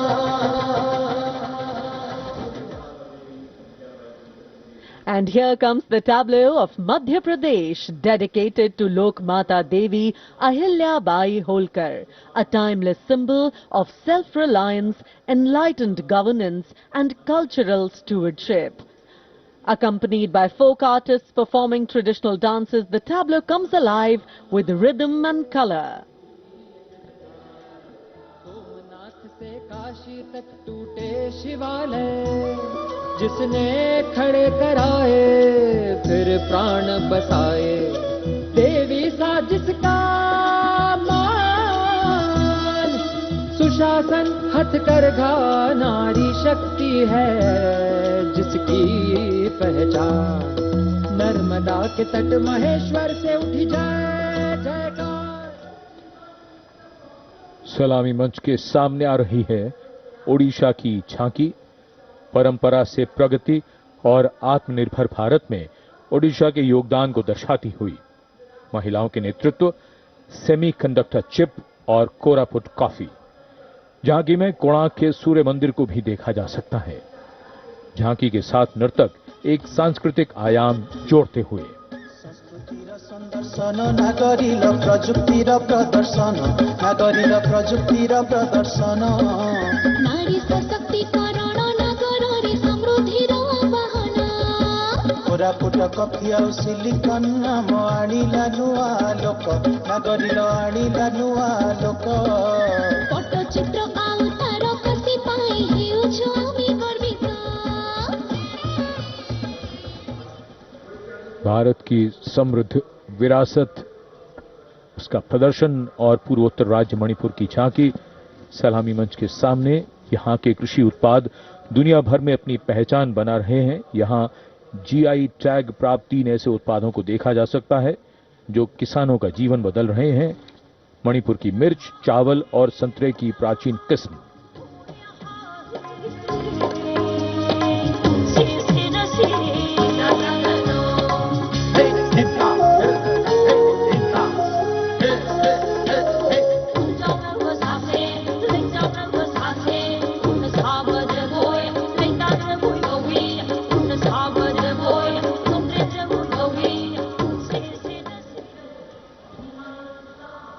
And now we will travel across the breadth of India towards its western side, Rajasthan. The Usta art embodies timeless elegance, meticulous craftsmanship and enduring brilliance, earning Bikaner a distinguished place in India's craft traditions, and that is what is displayed here.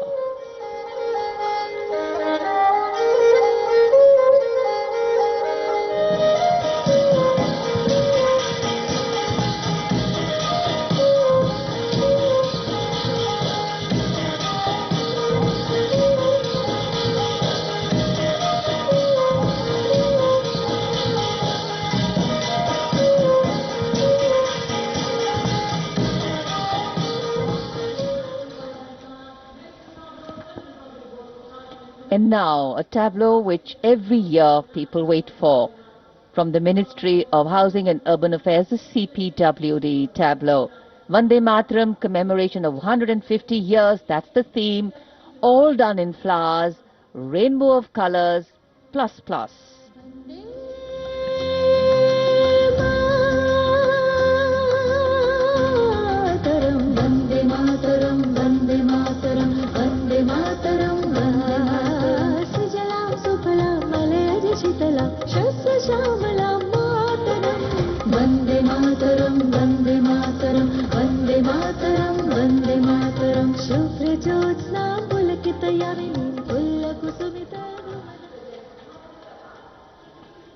सलामी मंच के सामने अब पहुंच रही है सूचना और प्रसारण मंत्रालय की झांकी, जिसका विषय है भारत गाथा श्रुति कृति दृष्टि।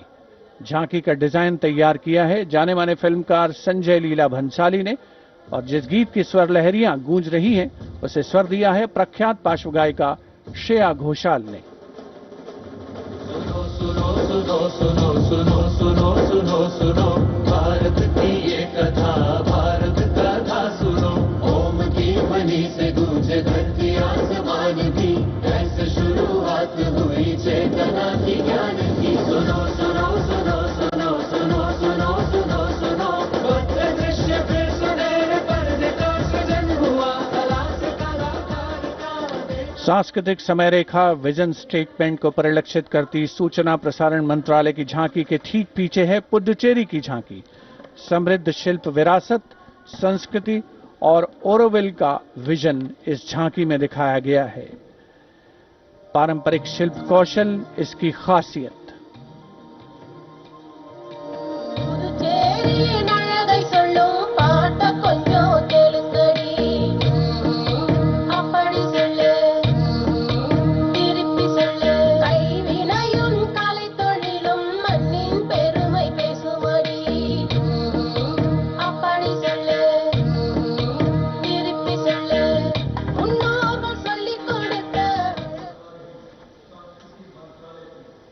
And here comes the tableau of Ministry of Culture, depicting the theme of Vande Mataram, the soul cry of a nation.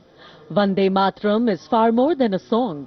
It is a powerful expression that once lived on the lips of revolutionaries and resonated in the heart of every Indian. Vishnu Pant Pagnis ने स्वर नहीं शौर्य दिया।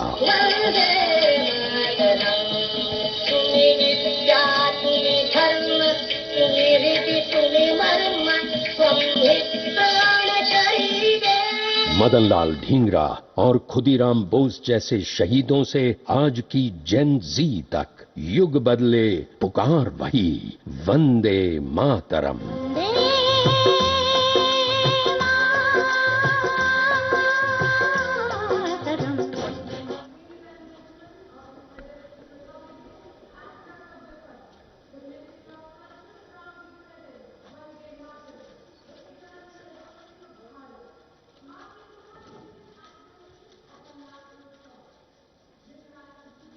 The Ministry of Culture proudly presents Vande Mataram, the eternal resonance of Bharat, marking the 150th anniversary of our national song.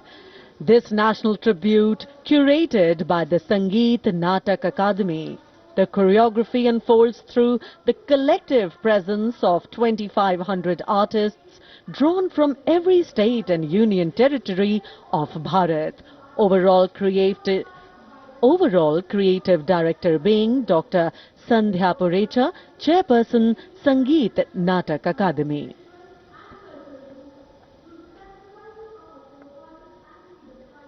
The choreography traces the nation's timeless journey from its spiritual and cultural roots through the sacrifices of our forefathers and freedom fighters, to the unwavering valor of our armed forces, past and present. Powerful formations, martial rhythms and lyrical passages together evoke courage, resilience and devotion to the nation.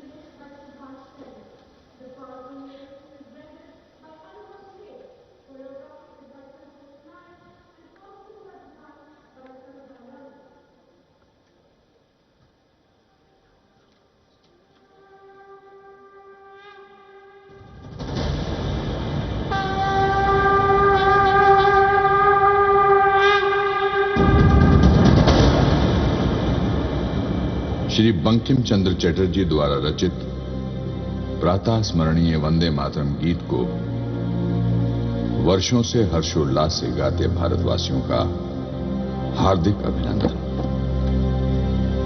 Vande Mataram केवल एक गीत ही नहीं, अपितु भारत की आत्मा की प्रतिध्वनि है, जो हम भारतीयों को एक सूत्र में बांधता रहा है और बांधता रहेगा। वंदे मातरम गीत की 150वीं वर्षगांठ के शुभ अवसर पर आओ हम सब एक सुर में भारत भूमि की इस गौरवपूर्ण एवं अद्भुत रचना को उत्कर्ष, उत्साह और श्रद्धा से नमन करें।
मातृभूमि है बलशाली।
और कृष्ण ने जन्म लिया, नालंदा तक्षशिला ने ज्ञान दिया, यहाँ राम और कृष्ण ने जन्म लिया, नालंदा तक्षशिला ने ज्ञान दिया, अंतरिक्ष में हमने वेदन किया, विश्व को शांति संदेश दिया।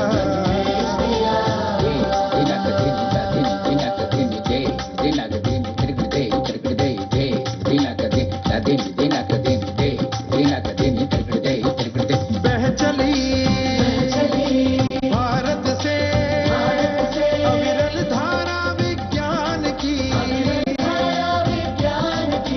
निधरि मगरि निधरि निध पद मगरि मगरि निधरि नभ मगरे निधव मगरि धनि नभ मगरे तब मगरे रे रे रे रे रे। वंदे वंदे वंदे वंदे वंदे मातरम, वंदे मातरम।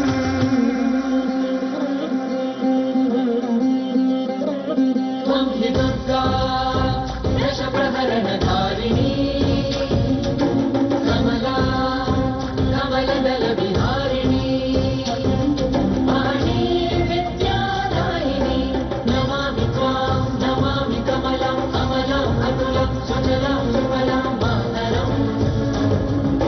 वन्दे मातरम्, श्यामला सरला सुस्मिता भूषिता, धरणि धरणि मातरम्, वन्दे मातरम्।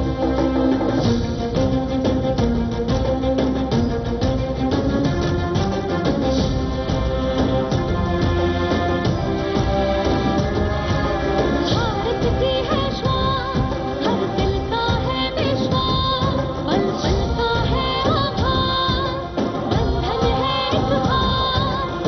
वंदे मातरम वंदे मातरम वंदे मातरम वंदे मातरम। हिमालय जैसा धीर कल कल नदियों का नीर, हरता हर जन की पीर, गावे साधु संत फकीर। वंदे मातरम वंदे मातरम वंदे मातरम वंदे मातरम। गाता है गुणगान, बच्चों की है जान, युवकों के है प्राण, महिलाओं का उत्थान।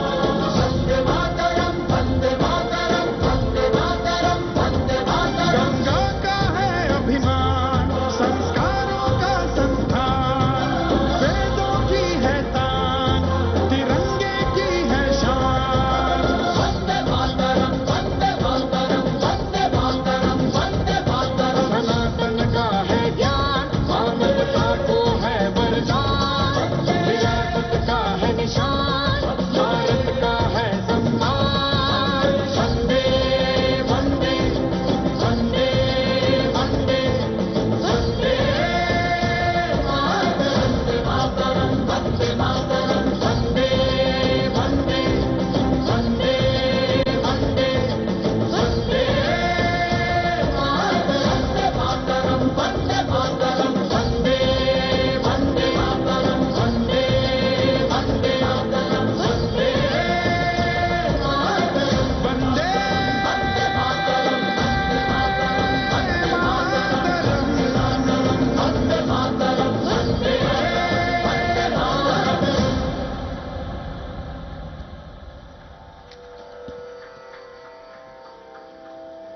Seeing is स्वाधीनता believing. की What a ज्वाला को performance. प्रज्वलित करने वाला एवं भारत की संप्रभुता का उद्घोष करने वाला Vande Mataram.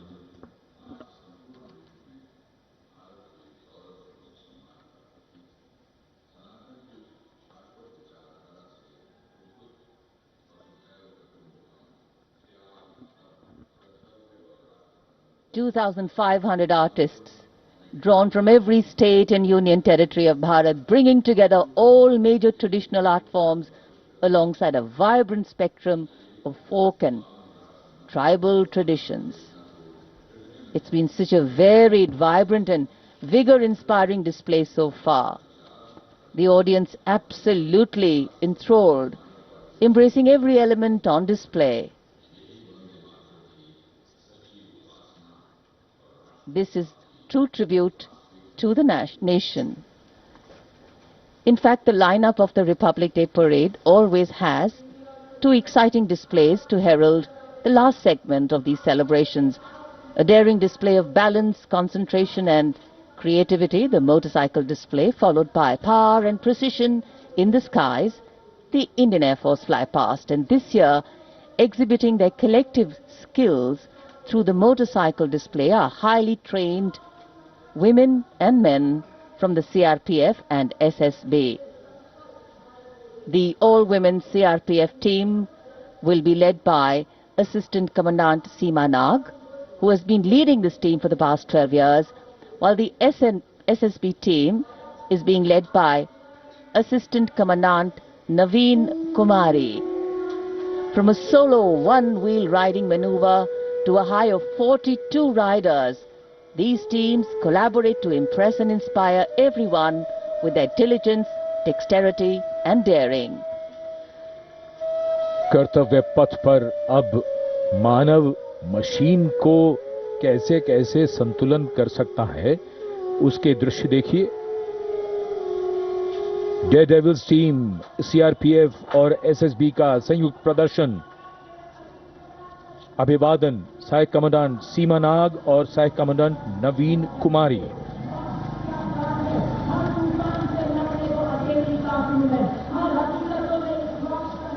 The salutation going past the saluting base. Absolutely amazing to see the ability of the human being to master the laws of physics, to come together with complete dexterity, precisely co-balanced formations. And this is the one-wheel riding Constable Saji KS of the SSB, moves forward with courage and composure.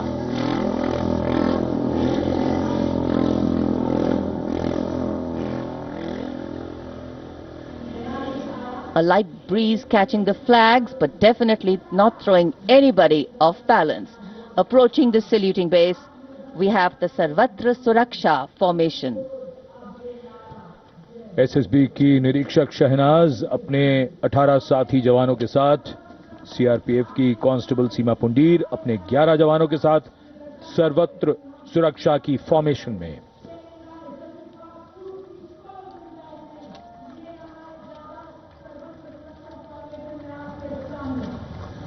बहादुरी के साथ अगर कुशलता जुड़ जाए तो क्या परिणाम होता है, ये परिणाम होता है। और एक पंक्ति जो हम अक्सर दोहराते हैं ऐसे प्रदर्शनों में कि आप ऐसे प्रदर्शन न करें। It's very risky, absolutely. And now going past the saluting base, we have the formation Jungle Warrior. Assistant Commandant Rishu Shrikant Palande of the CRPF, along with 11 of his fellow soldiers, demonstrating remarkable target acquisition during an encounter with Naxalites. Wireless communication, digital India, inspector Jyoti Yadav और constable Tahir SSB अपने 10 साथी जवानों के साथ और हवलदार सरिता Bisht CRPF अपने 4 साथी जवानों के साथ इस आधुनिक युग के डिजिटल भारत की नवीन संचार तकनीकों को दर्शाते हुए। And now approaching the saluting base, the beam roll. Constable Shivalila of the CRPF, along with 9 fellow soldiers, performing the beam roll on a moving bike at Kartavya Path. It is said, and very rightly so, that the most effortless displays of skill and talent are the result of intense effort and showing here. और अब योग की शक्ति, भारत हमेशा से विश्व योग गुरु रहा है। योग की आवश्यकता को समझाते हुए कांस्टेबल ओम प्रकाश और नमिता एसएसबी अपने 4 साथी जवानों के साथ चलती पुलट पर सूर्य नमस्कार की विभिन्न मुद्राओं में।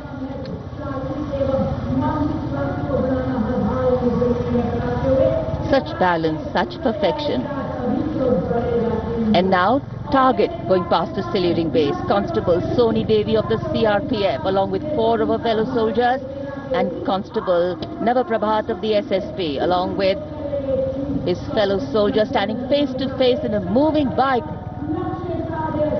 aiming at the target with courage and fearlessness. And from the target, touching the sky. छूलो आसमान। हवलदार सुनील कुमार एसएसबी और कांस्टेबल नीलम गौरव 18 फीट की ऊंची सीढ़ी पर निडरता के साथ आसमान की ऊंचाइयों को छूने की कोशिश, और इनके साथ कांस्टेबल जितेंद्र एसएसबी अनूठे ढंग से सीढ़ी पर बैक राइडिंग करते हुए। Many days of arduous practice, all on display here. The crowd absolutely enthralled. And now if you're touching the sky, well, right behind we have Garuda. Havaldar Rajkumar and Havaldar Reddy of the SSB, along with 12 of their colleagues, marching forward in the Garuda formation, symbolizing fearlessness, courage and soaring high.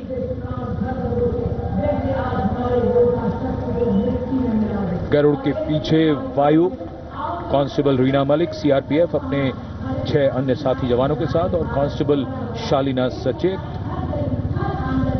SSB अपने 6 अन्य साथी जवानों के साथ वातावरण में प्रदूषण को रोकने के लिए ये संदेश जन जन तक पहुंचाती हुई।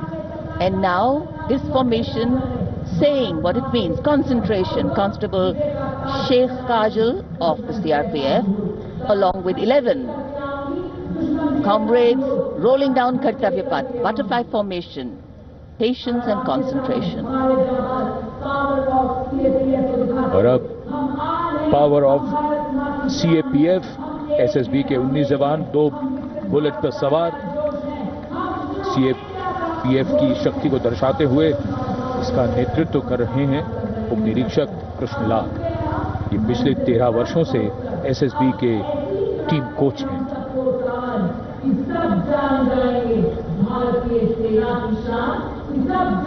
And now, living up to their name, Desh Rakshak, 42 CRPF women demonstrating the courage of unity and diversity, performing a stunning pyramid formation here at Kartavya Path, riding, well, believe it or not, just 4 bullets at the same speed. The formation is being led by Assistant Sub-Inspector Joshi Catherine Eka, and the crowd delighted.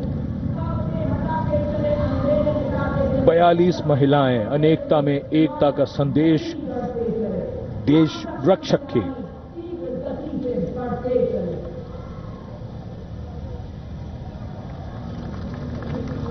Our proud men and women performing here on Kartavya Path, and we are proud of them. And now the human gaze, all eyes up to the sky from the direction of Rashtrapati Bhavan. The Indian Air Force fly past will begin. Time now for the grand finale, a thrilling flying display. This flying display is an outcome of the focused training and professionalism of the air and the ground crew of the Indian Air Force. The first formation onto your television screens, Arjun formation, named after Marshal of the Air Force Arjun Singh, Distinguished Flying Cross. Formation comprising 1 C-130J Super Hercules aircraft and 2 C-295 aircraft, the latest tactical transport aircraft of the Indian Air Force. Leading this formation is a C-130J aircraft from the Special Operations Squadron of the Indian Air Force, led today by Group Captain Rahul Rawat. The motto of the squadron, Praharati Pratihanti, translating to strike to kill. Flanking it are 2 C-29 aircraft from 12th Squadron in victory formation, flown by Group Captain Shivam P.K. Vasan and Wing Commander S. Sachin. जी हाँ, जमीनी करतबों के बाद अब बारी है हवाई करतबों की। भारतीय वायुसेना के वायु योद्धा वायु विचरण करते हुए जब नजर आएंगे कर्तव्य पथ के ऊपर, तो आप अपनी सांसें थाम लेंगे, यकीन मानिए। सबसे पहले कुछ ही देर के बाद अर्जन फॉर्मेशन, जिसमें 2 C-295 विमान और साथ में एक C-130 एयरक्राफ्ट सुपर हरक्यूलिस के नाम से जिसे जाना जाता है, अर्जन फॉर्मेशन तैयार करते हुए कर्तव्य पथ के ऊपर से गुजरेगा। Marshal of air force Arjan Singh के नाम पर जिसका नामकरण हुआ है। नेतृत्व कर रहे हैं group captain Rahul Rawat. 350 kilometre प्रति घंटे की रफ्तार से इन विमानों ने चंडीगढ़ से उड़ान भरी है और कर्तव्य पथ की ओर अग्रसर हैं। The formation flying at a speed of 350 kilometers per hour, and today it has gone airborne from Air Force Station Chandigarh. C-130J is a special operation heavy lift transport aircraft of the Indian Air Force. And now you can see the first formation, Arjun formation, led by Group Captain Rahul Rawat. Flanking it are two C-295 aircraft, flown by Group Captain Shivam P.K. Vasan and Wing Commander S. Sachin.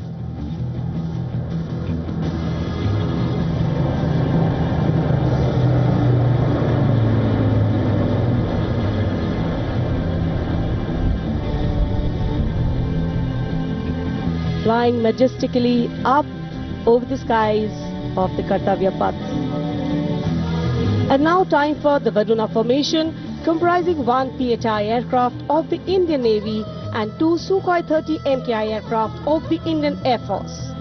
Leading the formation will be Group Captain Akshay Kumar Raja with Commander Ashish Vashisht flying the PHI, and the Sukhoi 30 MKI of the Indian Air Force flown by Group Captain Jeetu Yadav with Squadron Leader Tanush Malik and Wing Commander Deepak Prasad with Squadron Leader Ram Sharma.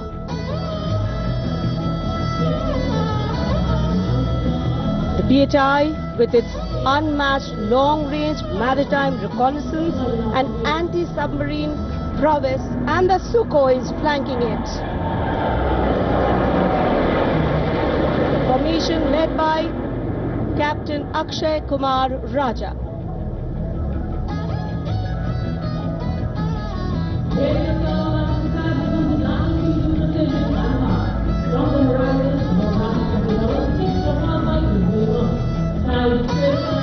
And now you can see Bajrang formation comprising 6 Rafale fighter aircraft of the Indian Air Force. Undoubtedly, one can say even the wind along the Kartavya Path have stopped to stare at these Rafales. The formation being led by Group Captain Arun Kumar. Other members of the formation, Wing Commander Jaspal Singh, Squadron Leader V.B. Chengude, Squadron Leader A.K. Beniwal, Squadron Leader S. Masant and Squadron Leader Amol Garg, all from 101 Squadron known as the Falcons of the Chum. The squadron's motto, Anabhishya Bhedi, seek and destroy. Rafale, omnipotent 4++ generation fighter aircraft of the Indian Air Force. जी आपसे कुछ ही क्षणों के बाद कर्तव्य पथ के ऊपर से नजर आएंगे वज्रांग फॉर्मेशन में 6 रफेल विमान। नेतृत्व कर रहे हैं ग्रुप कैप्टन अरुण कुमार। वायु योद्धा गर्व और शौर्य की नई मिसाल कायम करते हुए कर्तव्य पथ के ऊपर से वायु विचरण। Vajrang led by Group Captain Arun Kumar.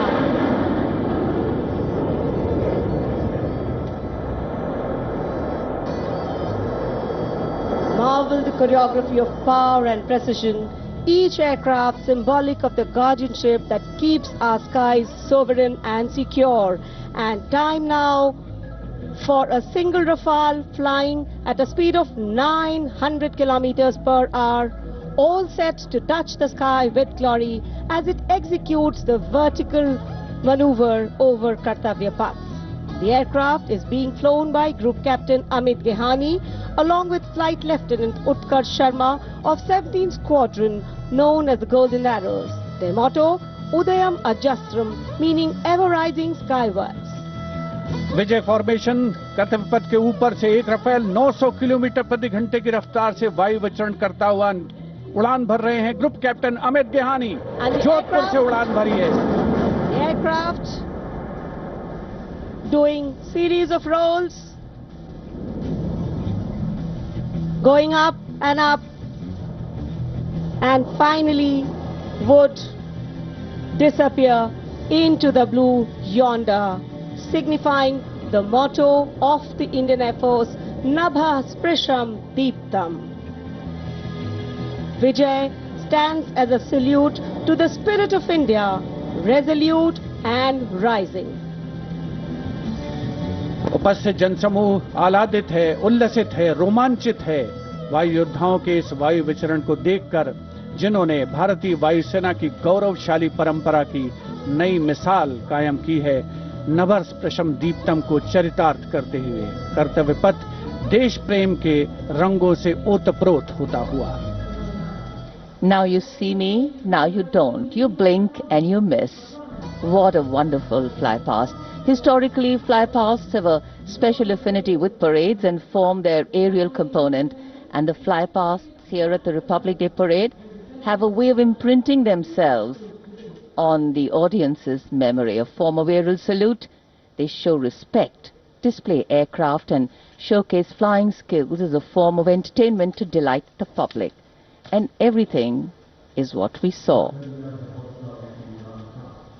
So the spectacle of India's 77th Republic Day celebrations in New Delhi comes to a closure by the grand finale of the Indian Air Force. And ceremonial conclusions on days like today never have an air of finality about them. National celebrations always leave us suffused with feelings of pride, camaraderie and oneness. The past anchoring us and giving us stability. The present giving us the energy to move on. And the future giving us hope. We're now awaiting the arrival of the President's bodyguard, and we can see them here coming from the direction of Rashtrapati Bhavan. Lovely sunny morning. A light winter breeze definitely lifting the flags, but the spirits too. भव्य गणतंत्र दिवस समारोह, और ये इतना शानदार कैसे बनता है, तो एक बात तो बिल्कुल समझ में आती है कि जब हम और आप मौसम का हवाला देकर घर से बाहर जाने में भी आनाकानी करते हैं, तब भी हमारे सैनिक बारिश, कड़ाके की सर्दी और कोहरे की परवाह किए बिना लगातार अभ्यास यानी प्रैक्टिस करते रहते हैं। सच ही कहा है किसी ने, अगर आप अपने काम में मेहनत करते हैं तो दिखता है, और अगर मेहनत नहीं करते हैं तो भी दिखता है।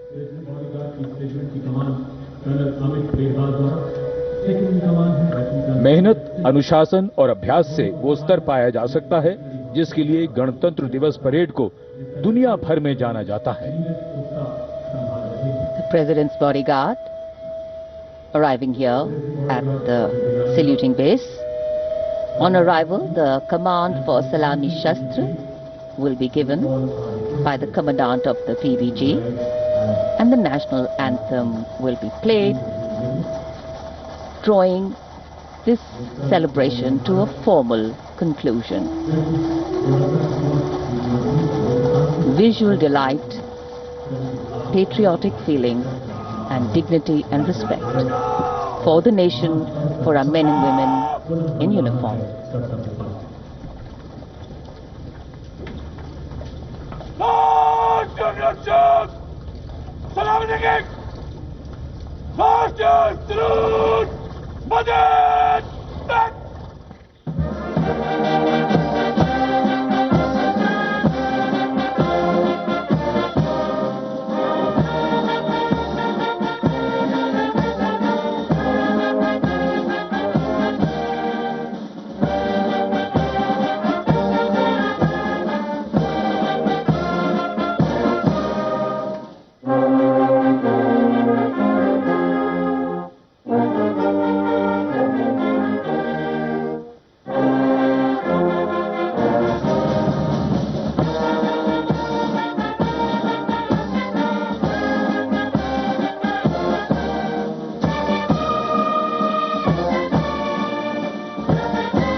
We were privileged to have with us today as chief guests for the parade foreign dignitaries from the EU, and here rising up in the blue sky as if carrying with them the aspirations of the largest democracy and one of the youngest populations in the world, hundreds of balloons in the colors of the national flag.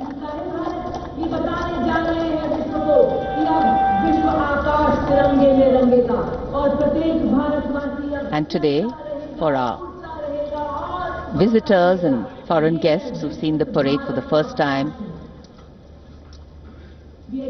We are sure that not only was this a novel experience for them, but also gave many a glimpse of our diversity, cultural heritage, and national oneness.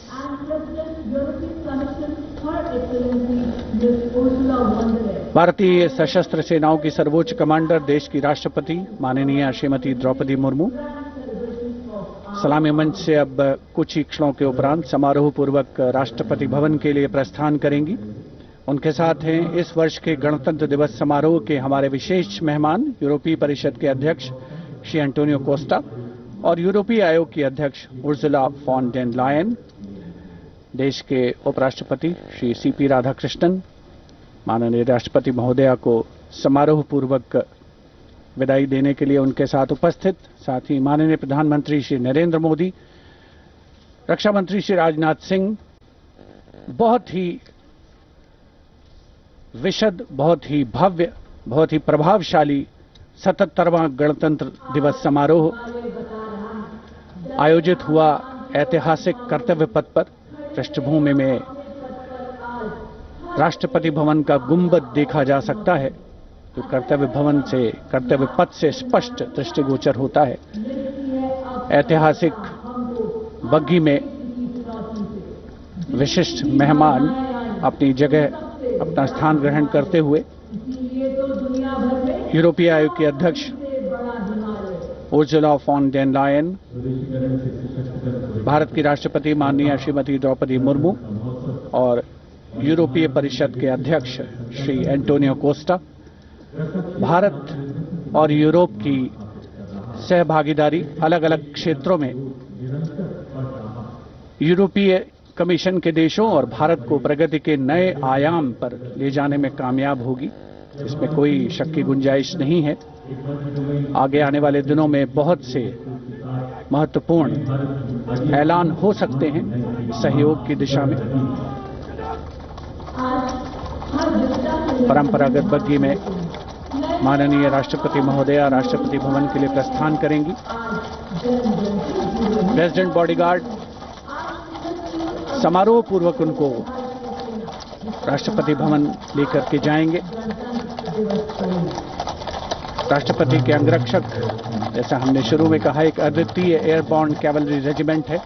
राष्ट्रपति महोदया उपस्थित जनसमूह का, जो कि कर्तव्य पथ के दोनों ओर उपस्थित हैं, अभिवादन करती हुई उनका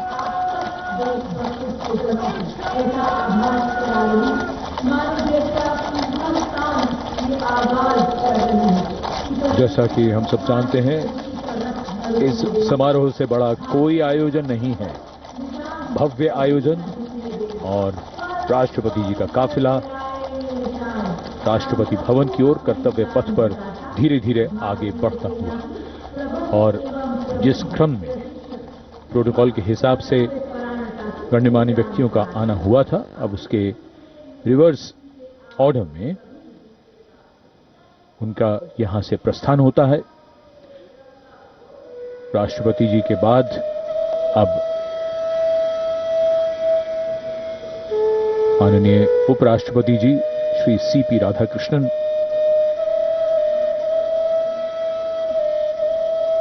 सलामी मंच से कुछ देर में प्रस्थान करेंगे।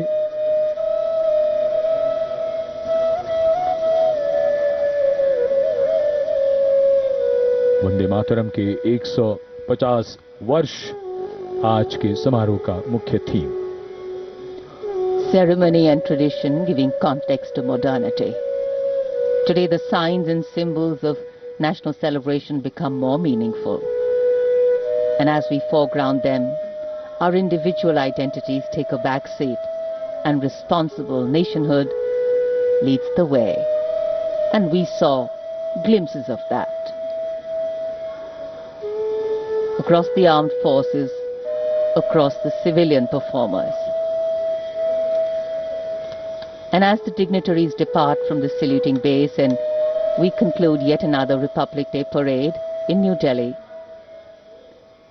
we would do good to remember that our extraordinary existence as a civilization has withstood centuries of transformation and still stands strong with its uniqueness in place.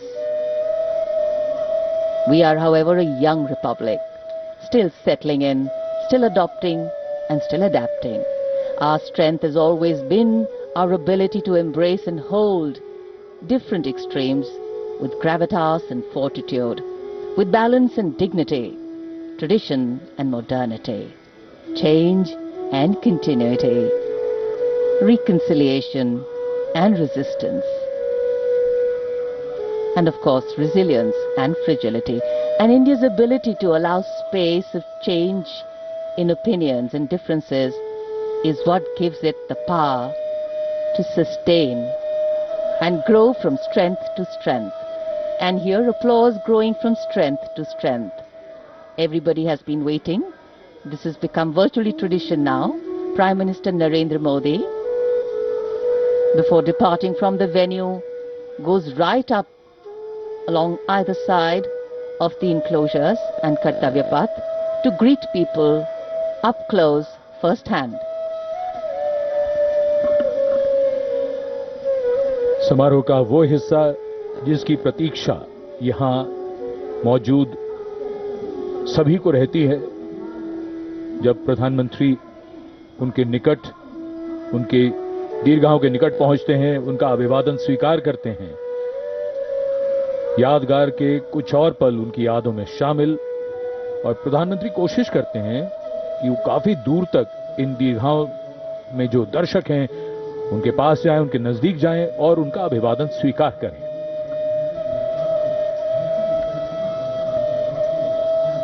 And as the Prime Minister slows down to interact with the people, Kartavya Path becomes a canvas of emotion and national pride. Across the majestic boulevard, thousands rise to their feet. Hands waving, eyes searching, hearts racing for a glimpse that many have waited years for.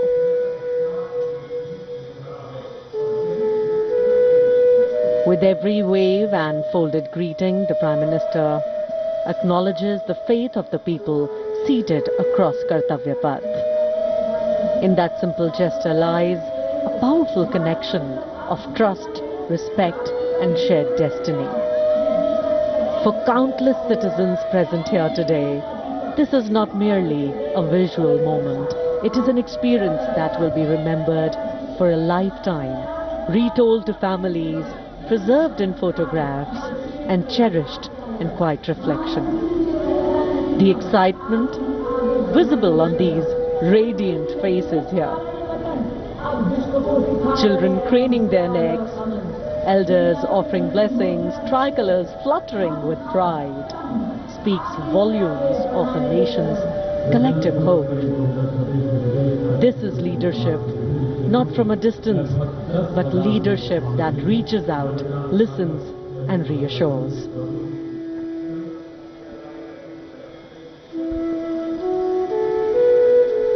माननीय प्रधानमंत्री श्री नरेंद्र मोदी का हमेशा से ये प्रयास रहता है कि इस तरह के जो ऐतिहासिक आयोजन हैं और उनमें जो जन भागीदारी है उसे ज़्यादा से ज़्यादा बढ़ाया जाए, उसे सुनिश्चित किया जाए। और उसी क्रम में जो दर्शक यहाँ पर कर्तव्य पथ के दोनों दीर्घाओं में उपस्थित हैं, उत्कंठा से प्रतीक्षा करते हैं कि कब माननीय प्रधानमंत्री महोदय उनके नज़दीक आएंगे, उनके साथ उनको सेल्फी लेने का मौका मिलेगा, उनकी यादगार फोटोग्राफ को अपने साथ संग्रहित करने का, संचित करने का अवसर मिलेगा। और यकीनन अपने आप में एक बहुत ही विशिष्ट अवसर होता है एक आम नागरिक के लिए, जब देश का सर्वोच्च नेतृत्व उसके इतने पास हो, उससे इतनी प्रॉक्सिमिटी उनकी बन रही हो, तो अपने आप में उसके व्यक्तिगत तौर पर उस व्यक्ति के लिए एक बहुत ही अविस्मरणीय, कभी न भुलाने वाला ये अवसर होता है। और इन चेहरों पर जो उल्लास है, जो उत्कंठा है, जो उमंग है, वो स्पष्ट देखी और पढ़ी जा सकती है। 77वें गणतंत्र दिवस का भव्य समापन हुआ है परेड का, जहां भारत की समृद्ध सांस्कृतिक विरासत का प्रदर्शन हुआ, देश की सामरिक शक्ति का प्रदर्शन हुआ। वंदे मातरम के 150 वर्ष इस वर्ष के गणतंत्र दिवस समारोह की मुख्य थीम और साथ ही आत्मनिर्भर भारत समृद्धि का मंत्र जो बन करके उभरा है, उसका अवलोकन किया देश ने, सारी दुनिया ने। आजादी का महोत्सव हम मना रहे हैं और पिछले वर्षों में संकल्प से सिद्धि के रास्ते पर चलते हुए लगभग हर क्षेत्र में देश ने सफलता के नए अध्याय लिखे हैं। देश का सर्वोच्च नेतृत्व सुनिश्चित कर रहा है कि विकास की यात्रा अनवरत रूप से जारी रहे और वर्ष 2047 तक भारत को विकसित राष्ट्र बनाना हमारा पावन संकल्प है। Prime Minister Narendra Modi, waving to the engines of any democracy, its driving force, its people. The country we all build is the country we bequeath. अब नजर है 2047 पर, जब आजाद भारत के 100 वर्ष पूरे होंगे।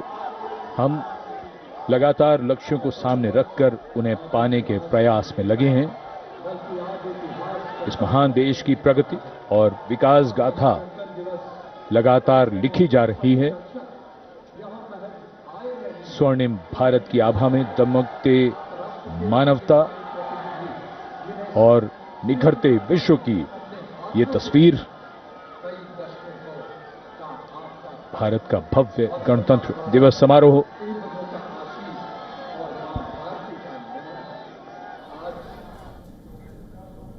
Well, that was India's 77th Republic Day Parade, a celebration of India's unity and strength, a display of India's cultural diversity, military strength and constitutional spirit. We leave you, keep watching WION World as One. News and updates will continue on the other side.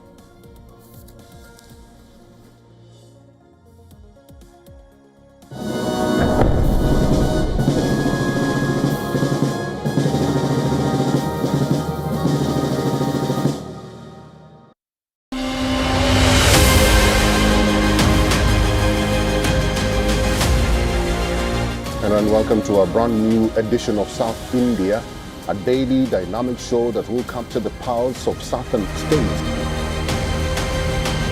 By blending the special stories, the breaking alerts and the culture developments as well.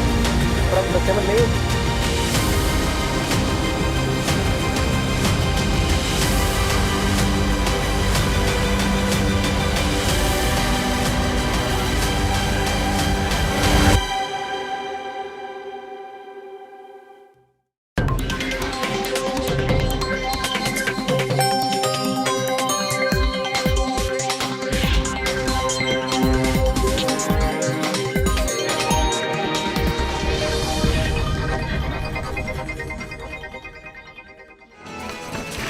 Ladies and gentlemen, may I please have your attention? Please have your tickets in hand before you board the plane. Thank you.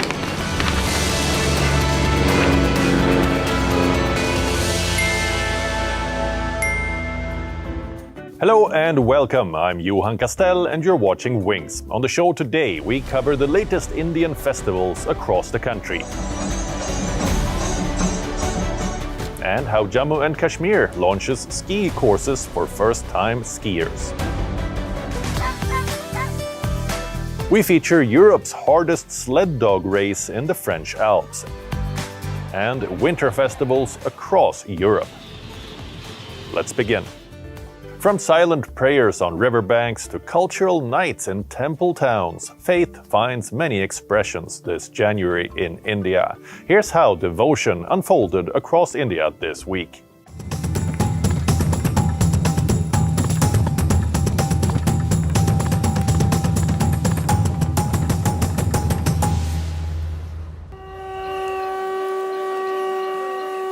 As winter deepens across India, devotion, culture and innovation unfold side by side, each finding expression in its own unique way. From sacred riverbanks and hill shrines to cultural corridors and rural fairgrounds, January reflects the many ways in which tradition and transformation coexist. At the Magh Mela in Prayagraj, the spiritual spotlight fell on Mauni Amavasya, the most significant bathing day of the festival. This was observed on January 18th. Even before dawn, pilgrims gathered at the Sangam and Ganga Ghats, braving thick fog to take a holy dip believed to cleanse the mind and soul. Rooted in the practice of mauna or silence, the day is associated with introspection, spiritual discipline and ancestral rites. For devotees, the ritual is a quiet act of faith, seeking renewal through restraint and remembrance.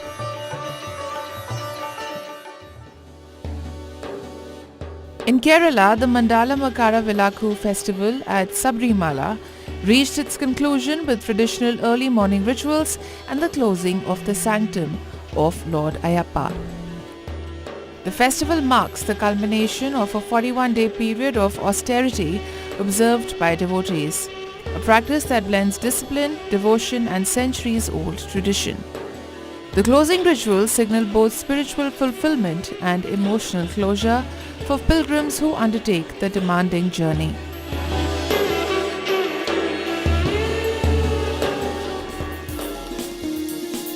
Further north, devotion found a cultural rhythm in Ujjain, where the Sri Mahakal festival transformed the sacred city into a vibrant celebration of art and faith.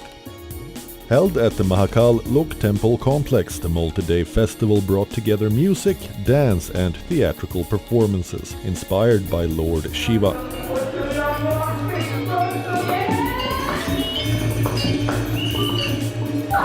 With renowned artists and international troops participating, the event highlighted how spiritual traditions continue to evolve through contemporary expression while remaining rooted in reverence. Beyond temples and rituals, January also witnessed faith in the future of farming. In Rajasthan's Savai Madhopur, the country's first guava festival and agricultural technology fair was inaugurated at the Shera ground. The initiative focuses on improving farmers' livelihoods through innovation, value addition and awareness. From showcasing improved guava varieties to displaying processed products like juices, pulp and pickles, the fair highlights how agriculture can move beyond cultivation into entrepreneurship, strengthening rural incomes and local economies.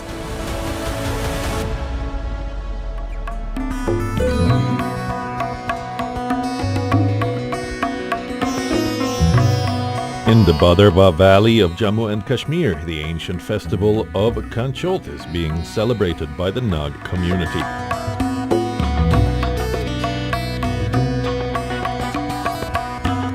Also known as Gauri Tritiya, the festival marks the divine marriage of Lord Shiva and goddess Parvati. Women dressed in vibrant red bridal attire and adorned with ornaments observe a strict fast and perform rituals, praying for the long life and well-being of their husbands.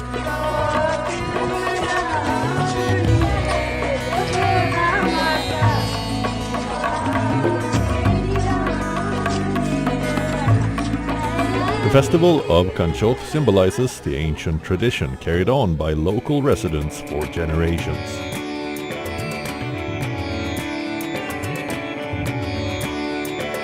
Together, these events paint a broader picture of India in January, where spirituality, culture and sustainability move in parallel, each reinforcing the other in a season defined by belief, creativity and growth.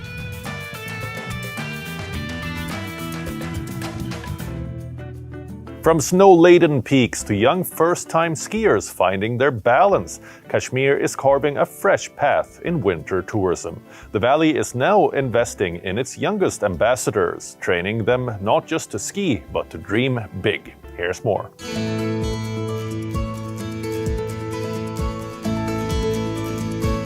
Kashmir's winters are not simply about postcard views. They are fast becoming a training ground for the next generation of winter sports enthusiasts.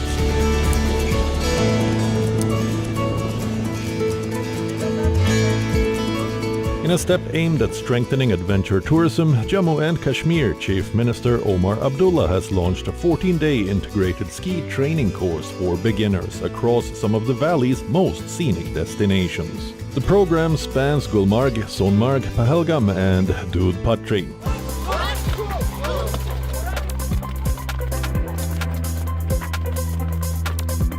Designed specifically for first-time skiers, the course focuses on building core skills such as gliding, snow plowing and controlled turns, forming a strong foundation for future professional training. This year, nearly 500 to 600 students aged 12 to 18 underwent certified ski training. The initiative ensures participation from children across multiple regions, with 40 to 50 students from Gulmarg, Pahalgam, Sonmarg and Dudh Patri, providing them with exposure to different winter terrains throughout the valley.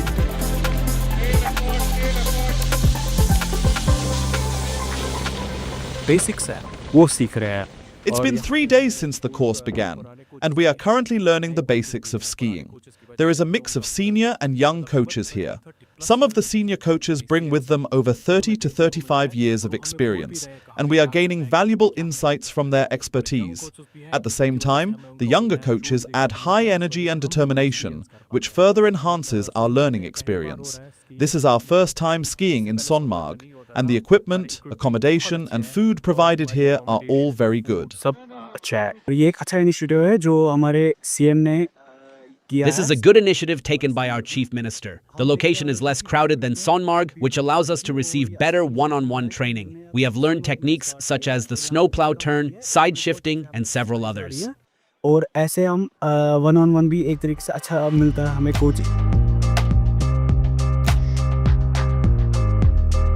According to officials under the program, participants will receive food, accommodation, ski equipment and transport for the entire 14 days.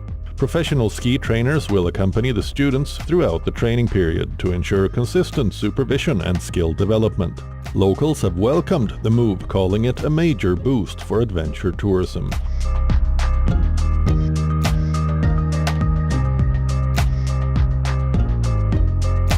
Officials say the impact will go beyond tourism, encouraging youth engagement, promoting healthy outdoor activity and positioning Kashmir as an emerging hub for winter sports and adventure tourism.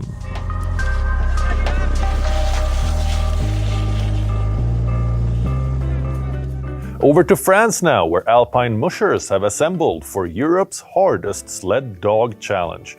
La Grande Odyssée is a 12-day event launched 22 years ago. This year, 60 mushers with hundreds of sled dogs will cover over 400 kilometers of tough terrain in the French Alps.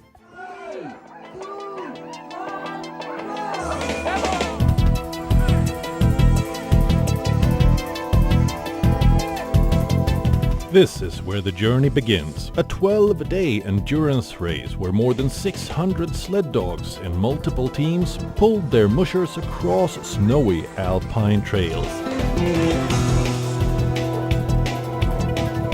Welcome to La Grande Odyssée Royale Canine, Europe's toughest dog sled competition, covering over 400 kilometers of rugged terrain.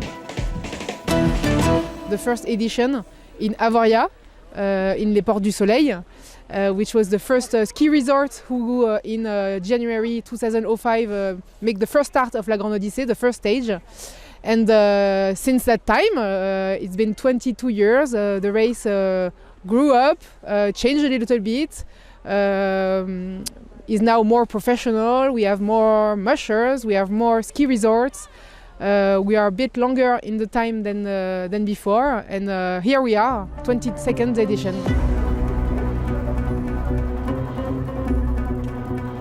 The race starts in Les Portes du Soleil, one of Europe's largest ski areas, straddling France and Switzerland.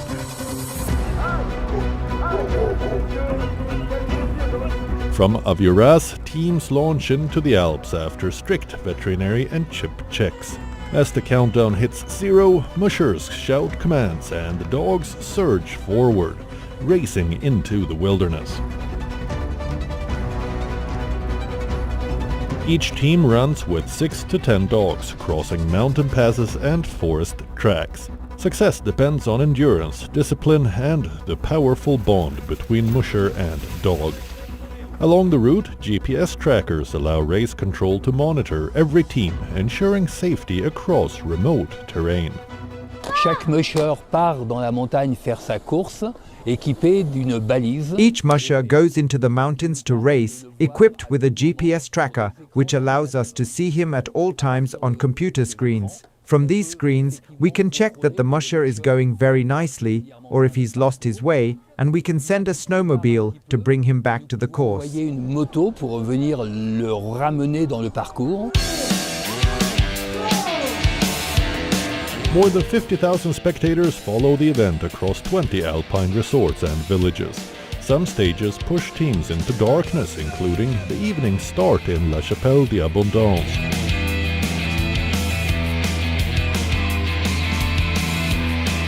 Under headlamps and star-filled skies, paws drum the snow and breathe streams in the cold.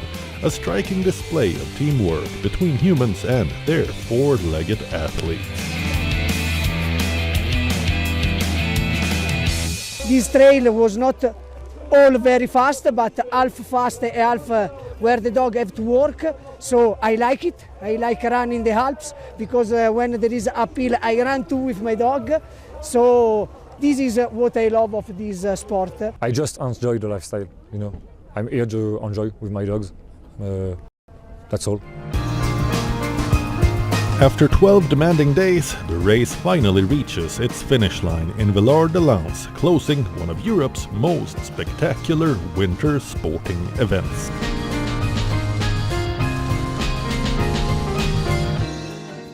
As winter peaks across Europe, people celebrate ancient rituals, from chasing away bad luck and evil spirits to horses galloping through flaming streets and bell-ringing carnivals. Let's take a look at Europe's weird and wonderful winter traditions.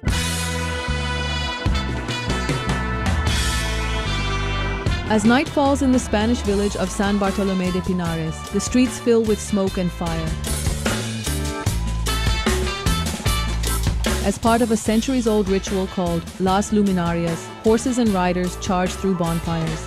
Locals believe that this ritual purifies the animals for the year ahead.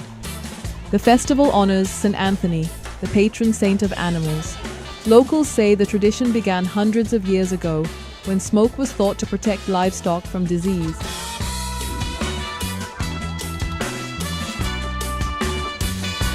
Today, the horses are carefully prepared, their manes braided, tails wrapped, and coats put on, protecting them before facing the flames.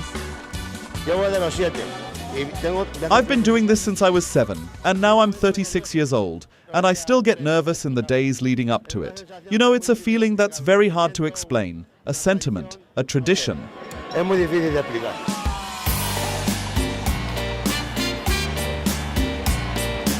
Despite criticism from animal rights groups, locals insist the horses are safe and that the festival is about respect, not risk.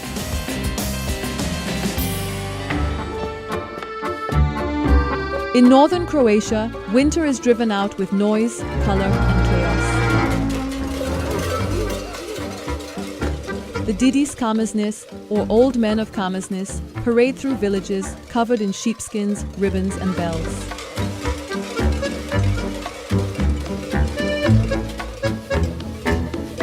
They dance from house to house, searching for a groom for their pregnant bride, a symbolic journey that never ends. The goal is not to find him, but to scare away darkness and bring prosperity.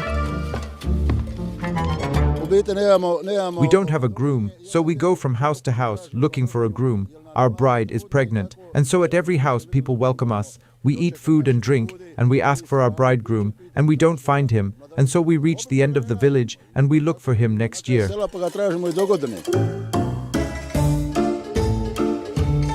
For the villagers, the tradition is a symbol of a day of joy in the harsh season.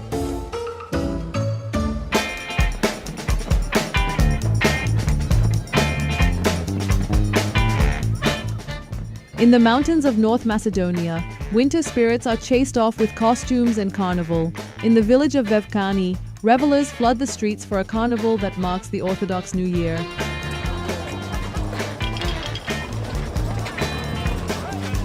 The masks range from mythical to political, blending ancient belief with modern humor.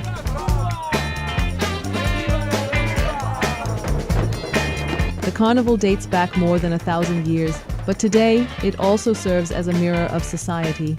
People are having a crazy amount of fun, and me also, I'm surprised how fun a carnival can be, and I'm wondering if in Venice they have something similar, but I think they don't.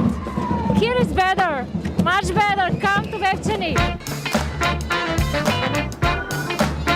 Loud, playful, and unapologetic, the carnival is believed to cleanse the old year and welcome the new.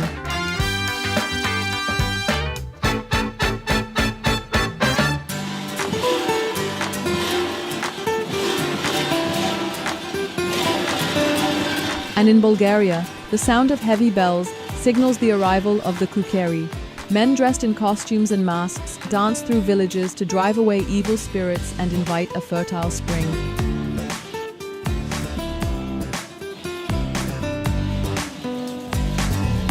The masks are handmade and passed down through generations, preserved and taken care of by the families.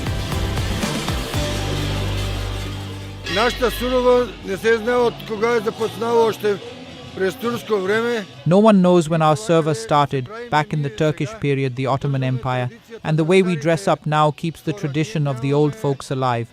We don't have new characters. We preserve the masks just as they were in the old days, passed down from father to son, from grandfather to grandson.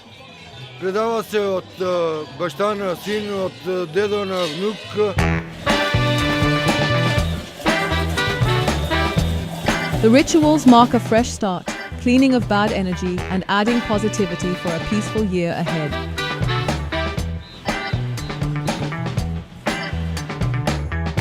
From fire and bells to masks and myths, these rituals may seem strange, but for the communities that keep them alive, these traditions symbolize their culture and identity.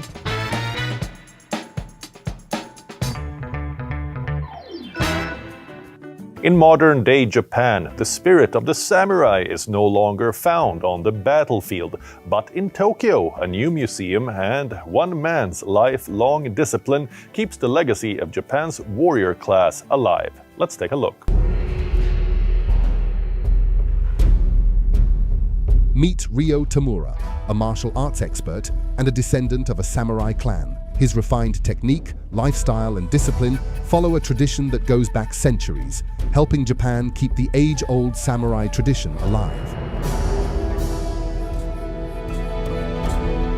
Samurai warriors served Japan's nobility from the late 12th century until the practice was abolished during the Meiji era in the late 1800s. They were not merely proficient in combat, but lived by a code built on loyalty, honor, and discipline. For Tamura, being born into a samurai lineage is something he rarely spoke about. The tradition was passed down quietly, keeping his background mostly to himself, as if carrying knowledge that was strange or unsettling in modern society. Today, Tamura worries that Japan may be losing touch with its martial spirit after decades of peace.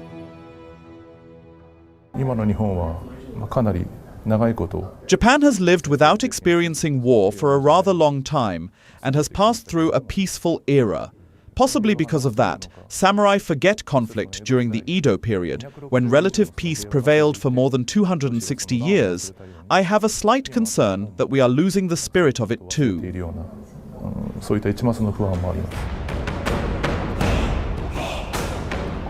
That rediscovery has already begun. A newly opened museum in Tokyo displays samurai armor and weapons spanning more than 700 years.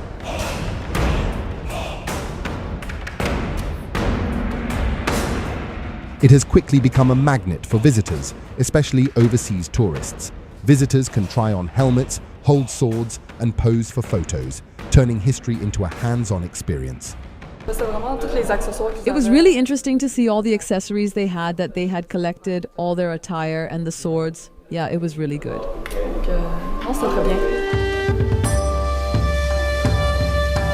Some tourists feel that the appeal goes beyond warfare, taking a deep look at age-old tradition, heritage, and way of life.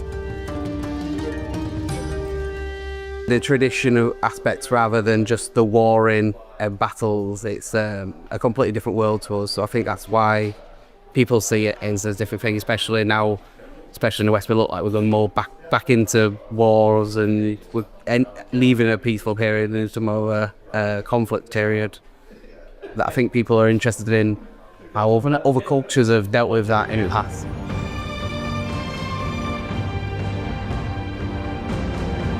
In a city of technology and invention, the grace and discipline of the samurai live on. That's all we have for you in this week's episode of Wings, but we'll bring you more travel content next weekend. Until then, it's me, Johan Castell, signing off as we leave you with visuals from Ras Al Khaimah, where an art festival that runs until February 8th was inaugurated.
Rashtriya Swayamsevak Sangh. To some, it's an extreme ideology. To others, it's the very soul of India. To some, it's rebellion. To others, it's a principle of nation building. Coming soon to challenge perceptions in RSS Centenary Year, Kesariya at 100.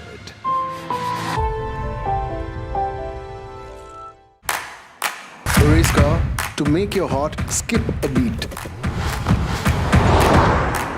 An SUV to take you places you've never been. I want a car that will take me wherever I want to go. A tiny car to discover a big city. A motorcycle to feel the elements. WION Drive is hitting its stride, taking you for a spin on the latest cars and motorbikes. Stories of people and places about why you drive, what it brings into your life. Come hitch a ride at this intersection of motoring and culture. Only on WION Drive at these times.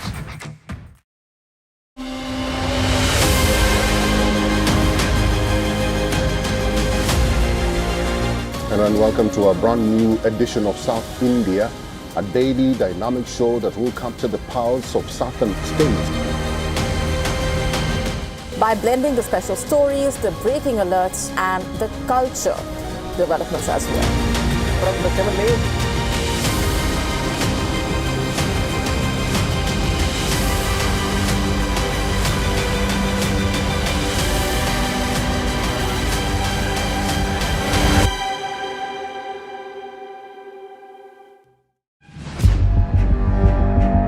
Where darkness hides behind every corner. Where the truth is stranger than fiction. A show that dives deep into the stories which shock and mystify. Unsolved murders. Psychopaths who defy explanation. International war crimes. And millions swindled in financial fraud. The victims, the accused, and the sinister plot. Crime is your front row seat to darkness.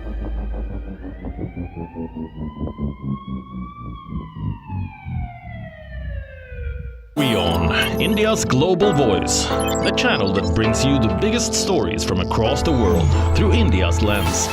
Now available in more than 190 countries worldwide, because we believe that the world is one.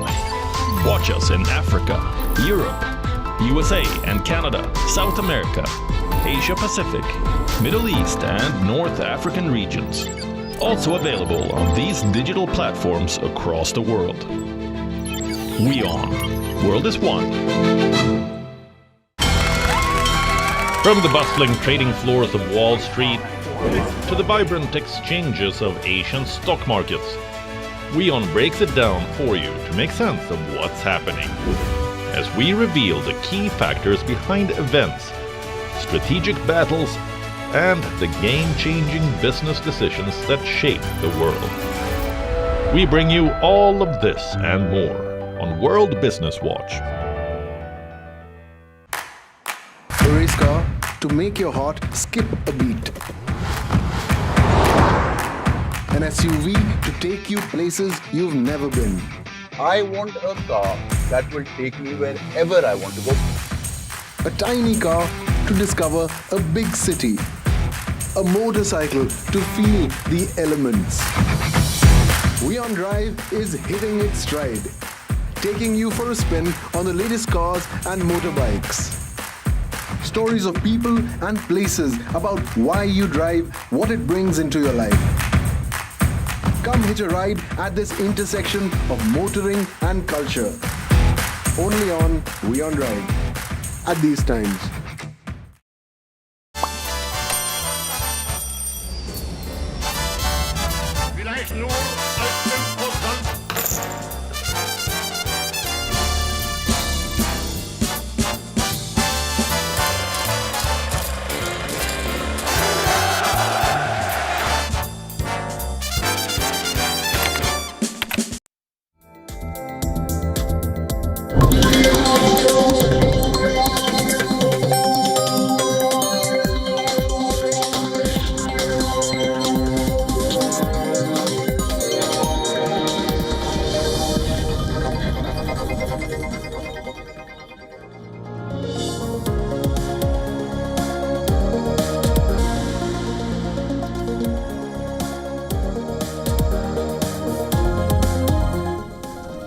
Welcome back, viewers. You're watching WION World is One. I'm Shivan Channa.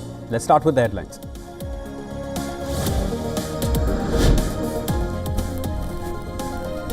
India celebrates the 77th Republic Day with fervour. President Draupadi Murmu unfurls the tricolour at Kartavya Path.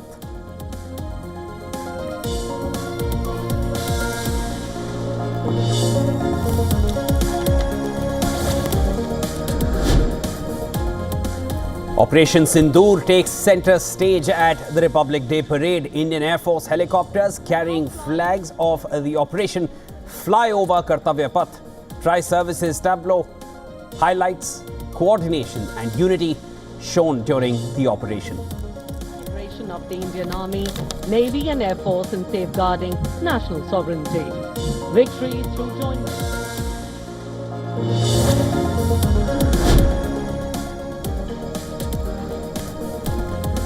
Group Captain Shubhanshu Shukla, who created history by becoming the first Indian to visit the International Space Station, awarded the Ashok Chakra, India's highest peacetime gallantry award.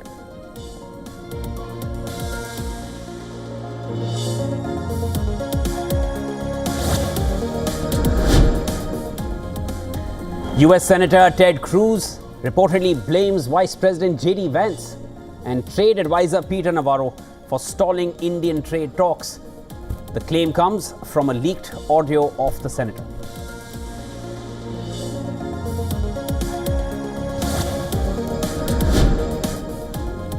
A ferry carrying more than 350 people on board sinks in southern Philippines, leaving at least 15 dead and 28 still missing. Authorities say at least 316 people had so far been rescued.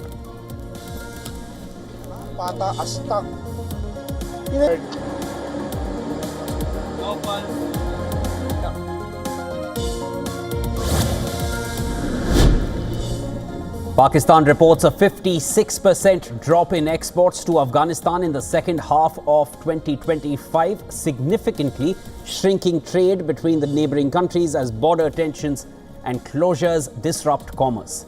Exports fell to around $219 million, contributing to a widening trade deficit. London's living standards rise more than twice as fast as the rest of the UK, driven by stronger income and economic growth, highlighting widening regional disparities in prosperity.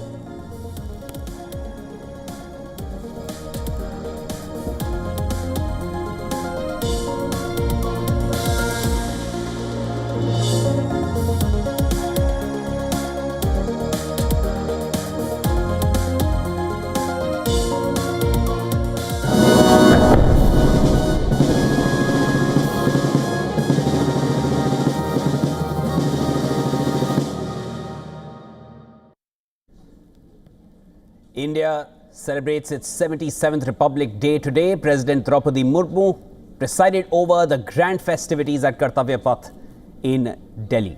President Murmu unfurled the national flag, followed by the national anthem with a thunderous 21-gun salute.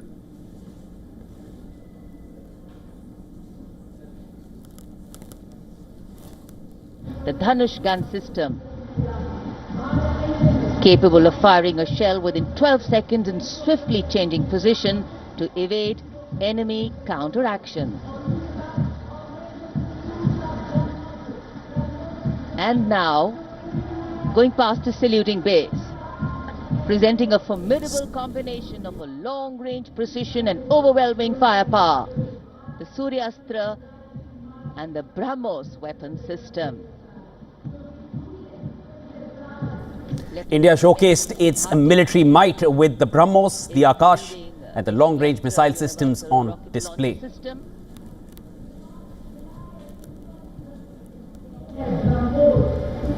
Regiment, the Dhanush gun system, capable of firing a shell within 12 seconds and swiftly changing position to evade enemy counteraction. And now, Operation Sindoor took center stage at the Republic Day parade. Indian Air Force helicopters carrying the flag of the operation flew over Kartavya Path. Tri-Services Tableau highlights the coordination and the unity shown between all the forces during Operation Sindoor in May, when it was started 2025. Prime Minister Modi, EU Chief Ursula von der Leyen and EU Council President Antonio Costa graced the occasion. के नेतृत्व में 90 संगीतकारों का संयुक्त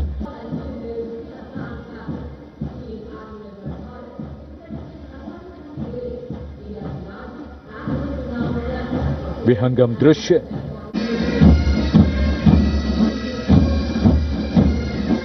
के नेतृत्व में 90 संगीतकारों का संयुक्त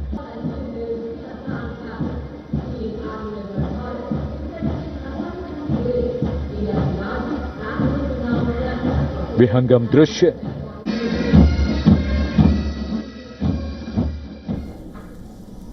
India's Enforcement Directorate has revealed new information about the Goa nightclub Birch by Romeo Lane, where 25 people were killed in a fire on the 6th of December last year. The ED says that the club generated 22 crore rupees in revenue over the last 2 fiscal years. The ED also says that this revenue is suspected to constitute proceeds of crime. Birch by Romeo Lane and its owners Gaurav and Saurabh Luthra have been under investigation since the deadly fire in December. Amid the subsequent investigations into the fire, the Goa police say that it lacked basic fire safety measures and had no emergency exits. The police say that despite not adhering to building and safety codes, the club was allowed to operate because it acquired trade licenses based on forged documents. The club's owners and partners and several local officials in Goa's Arpora, where the club was located, are under investigation, and this includes the former Sarpanch of the village, Panchayat Arpora Nagao. Also the former Panchayat Secretary. These officials are alleged to have given the club the dubious trade licenses and no objection certificates. All these individuals are being investigated by the ED, which is looking into alleged money laundering activities. The ED conducted 9 raids across properties linked to all the suspects on Friday. The raids took place in Goa, Delhi and Gurugram. It is after these raids that the ED disclosed the club's revenue figures, saying that it generated 22 crores over 2 fiscal years, as I mentioned earlier as well. The ED also says that its probe has unearthed other details of the club's finances. The agency says that the club's revenue was diverted to the personal bank accounts of individuals as well as to the accounts of other group entities. Now, these individuals and entities are now suspected of holding proceeds of crime. Therefore, the ED has frozen their bank accounts under the provisions of India's Prevention of Money Laundering Act.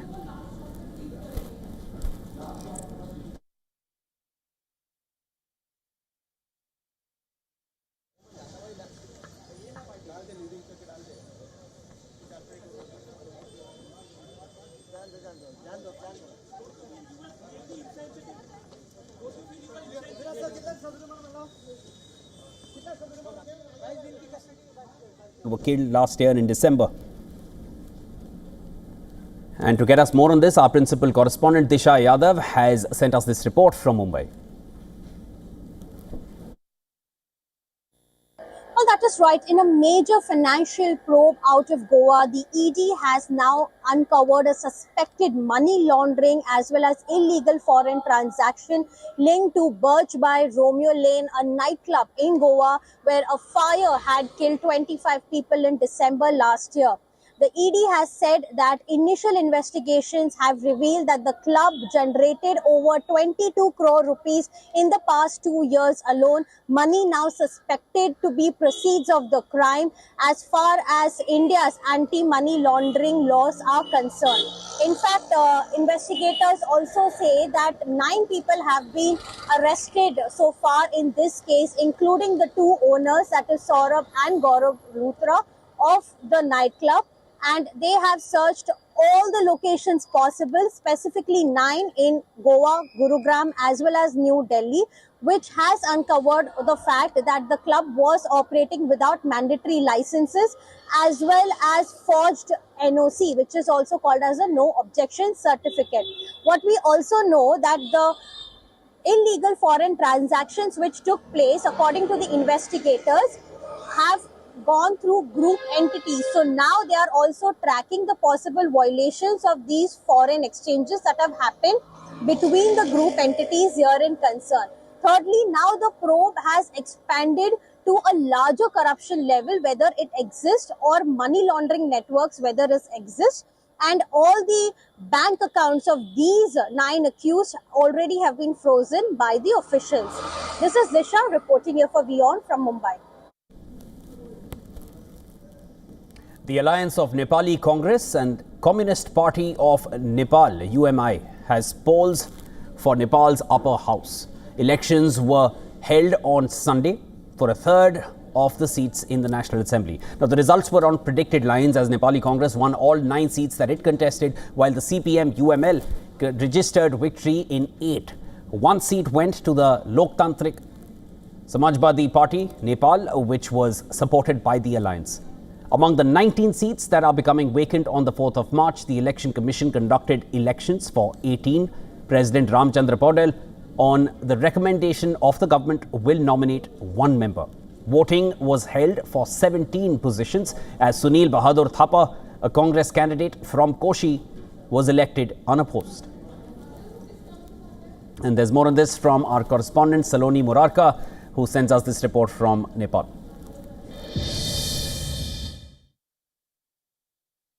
The Nepali Congress has emerged as the largest party in the National Assembly, the upper house of the federal parliament. Nepali Congress and the CPN-UML had formed a pre-poll alliance and has secured a sweeping victory, winning 17 of the 18 seats. Meanwhile, the Nepali Communist Party, which had 8 members retiring, failed to retain a single seat. This was because of the strong alliance that the Nepali Congress and the CPN-UML had formed. And this alliance was formed before the Nepali Congress Special Convention, the convention that took place in the 2nd week of January. But now, these both parties, Nepali Congress and CPN-UML, are contesting the March 5th elections separately. As the elected president of the Nepali Congress, Gagan Thapa, has opposed electoral alliance. I am Saloni Murarka reporting for WION from Kathmandu, Nepal. From Nepal, let's now shift focus to Myanmar. Pro-military Union Solidarity and Development Party, that is the USDP in Myanmar, has declared victory in elections that were organized by the country's ruling junta, a vote widely criticized by opposition groups and the international community. Though official results are expected later this week, USDP has said that they have won a majority already and are in a position to form a new government now.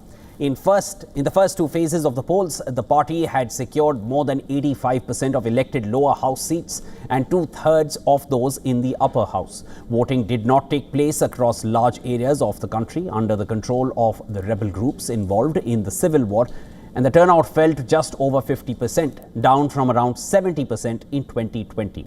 Military drafted constitution also allocates a quarter of the seats in both houses to the armed forces. The combined parliament will select the president, and junta chief Min Aung Hlaing has not ruled out assuming position himself. Now, the vote comes just days before the 5th anniversary of the 2021 military coup that ousted civilian leader Aung San Suu Kyi, who remains detained even today and barred from participating in the polls. Critics argue that USDP, led largely by the former senior military officers in Myanmar, serves as a civilian front for the armed forces, with the vote tightly controlled to give military rule a civilian facade.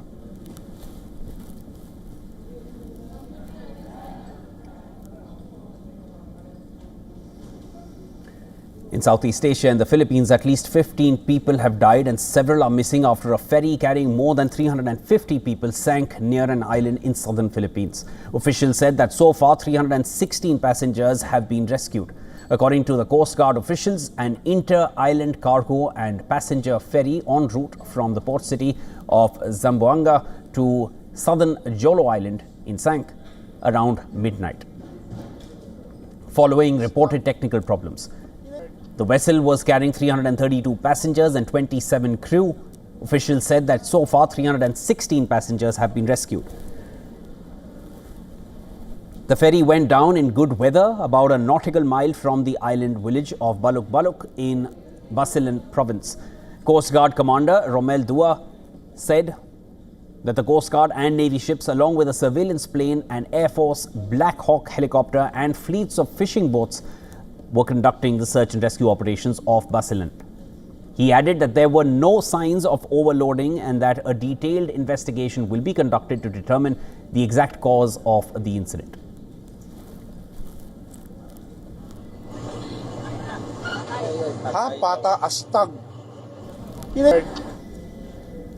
Israel has agreed to allow a limited reopening of the Rafah border crossing between Gaza and Egypt. The announcement was made by the Israeli Prime Minister Netanyahu's office, which added that it was subject to the recovery of the last hostage remains in the Palestinian territory.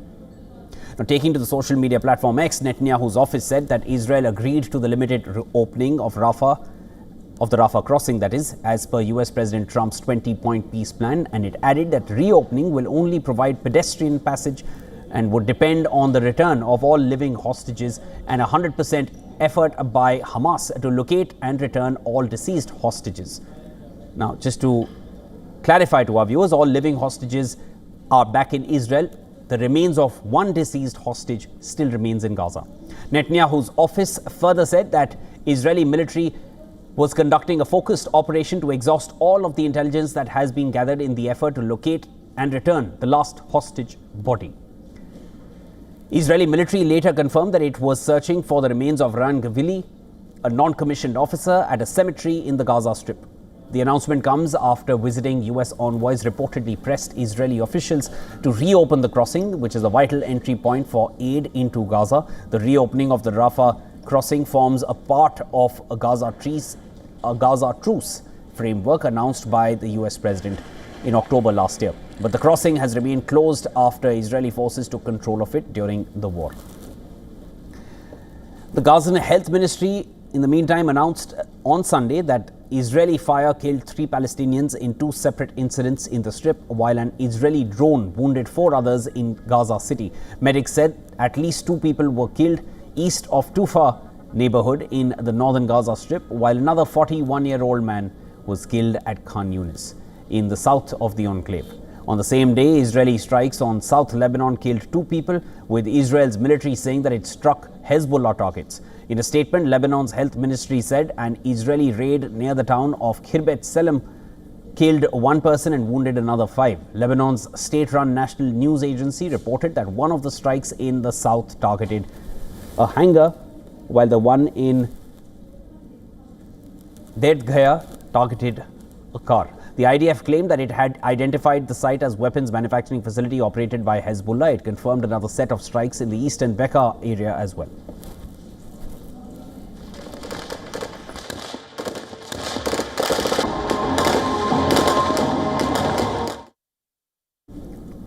In recent years, India has been significantly enhancing its long-range maritime surveillance capabilities. As part of this, the Indian Navy has been operating 2 Sea Guardian drones, which were leased from the US General Atomics, the US firm that is. Now, 2 more leased drones are being added to this fleet. India has also inked a $1 billion deal to procure 31 of these US origin drones for the country's tri-services. WION's principal correspondent Siddharth MP has sent us this report, this exclusive report that is showcasing the Sea Guardian drones in action. Take a look.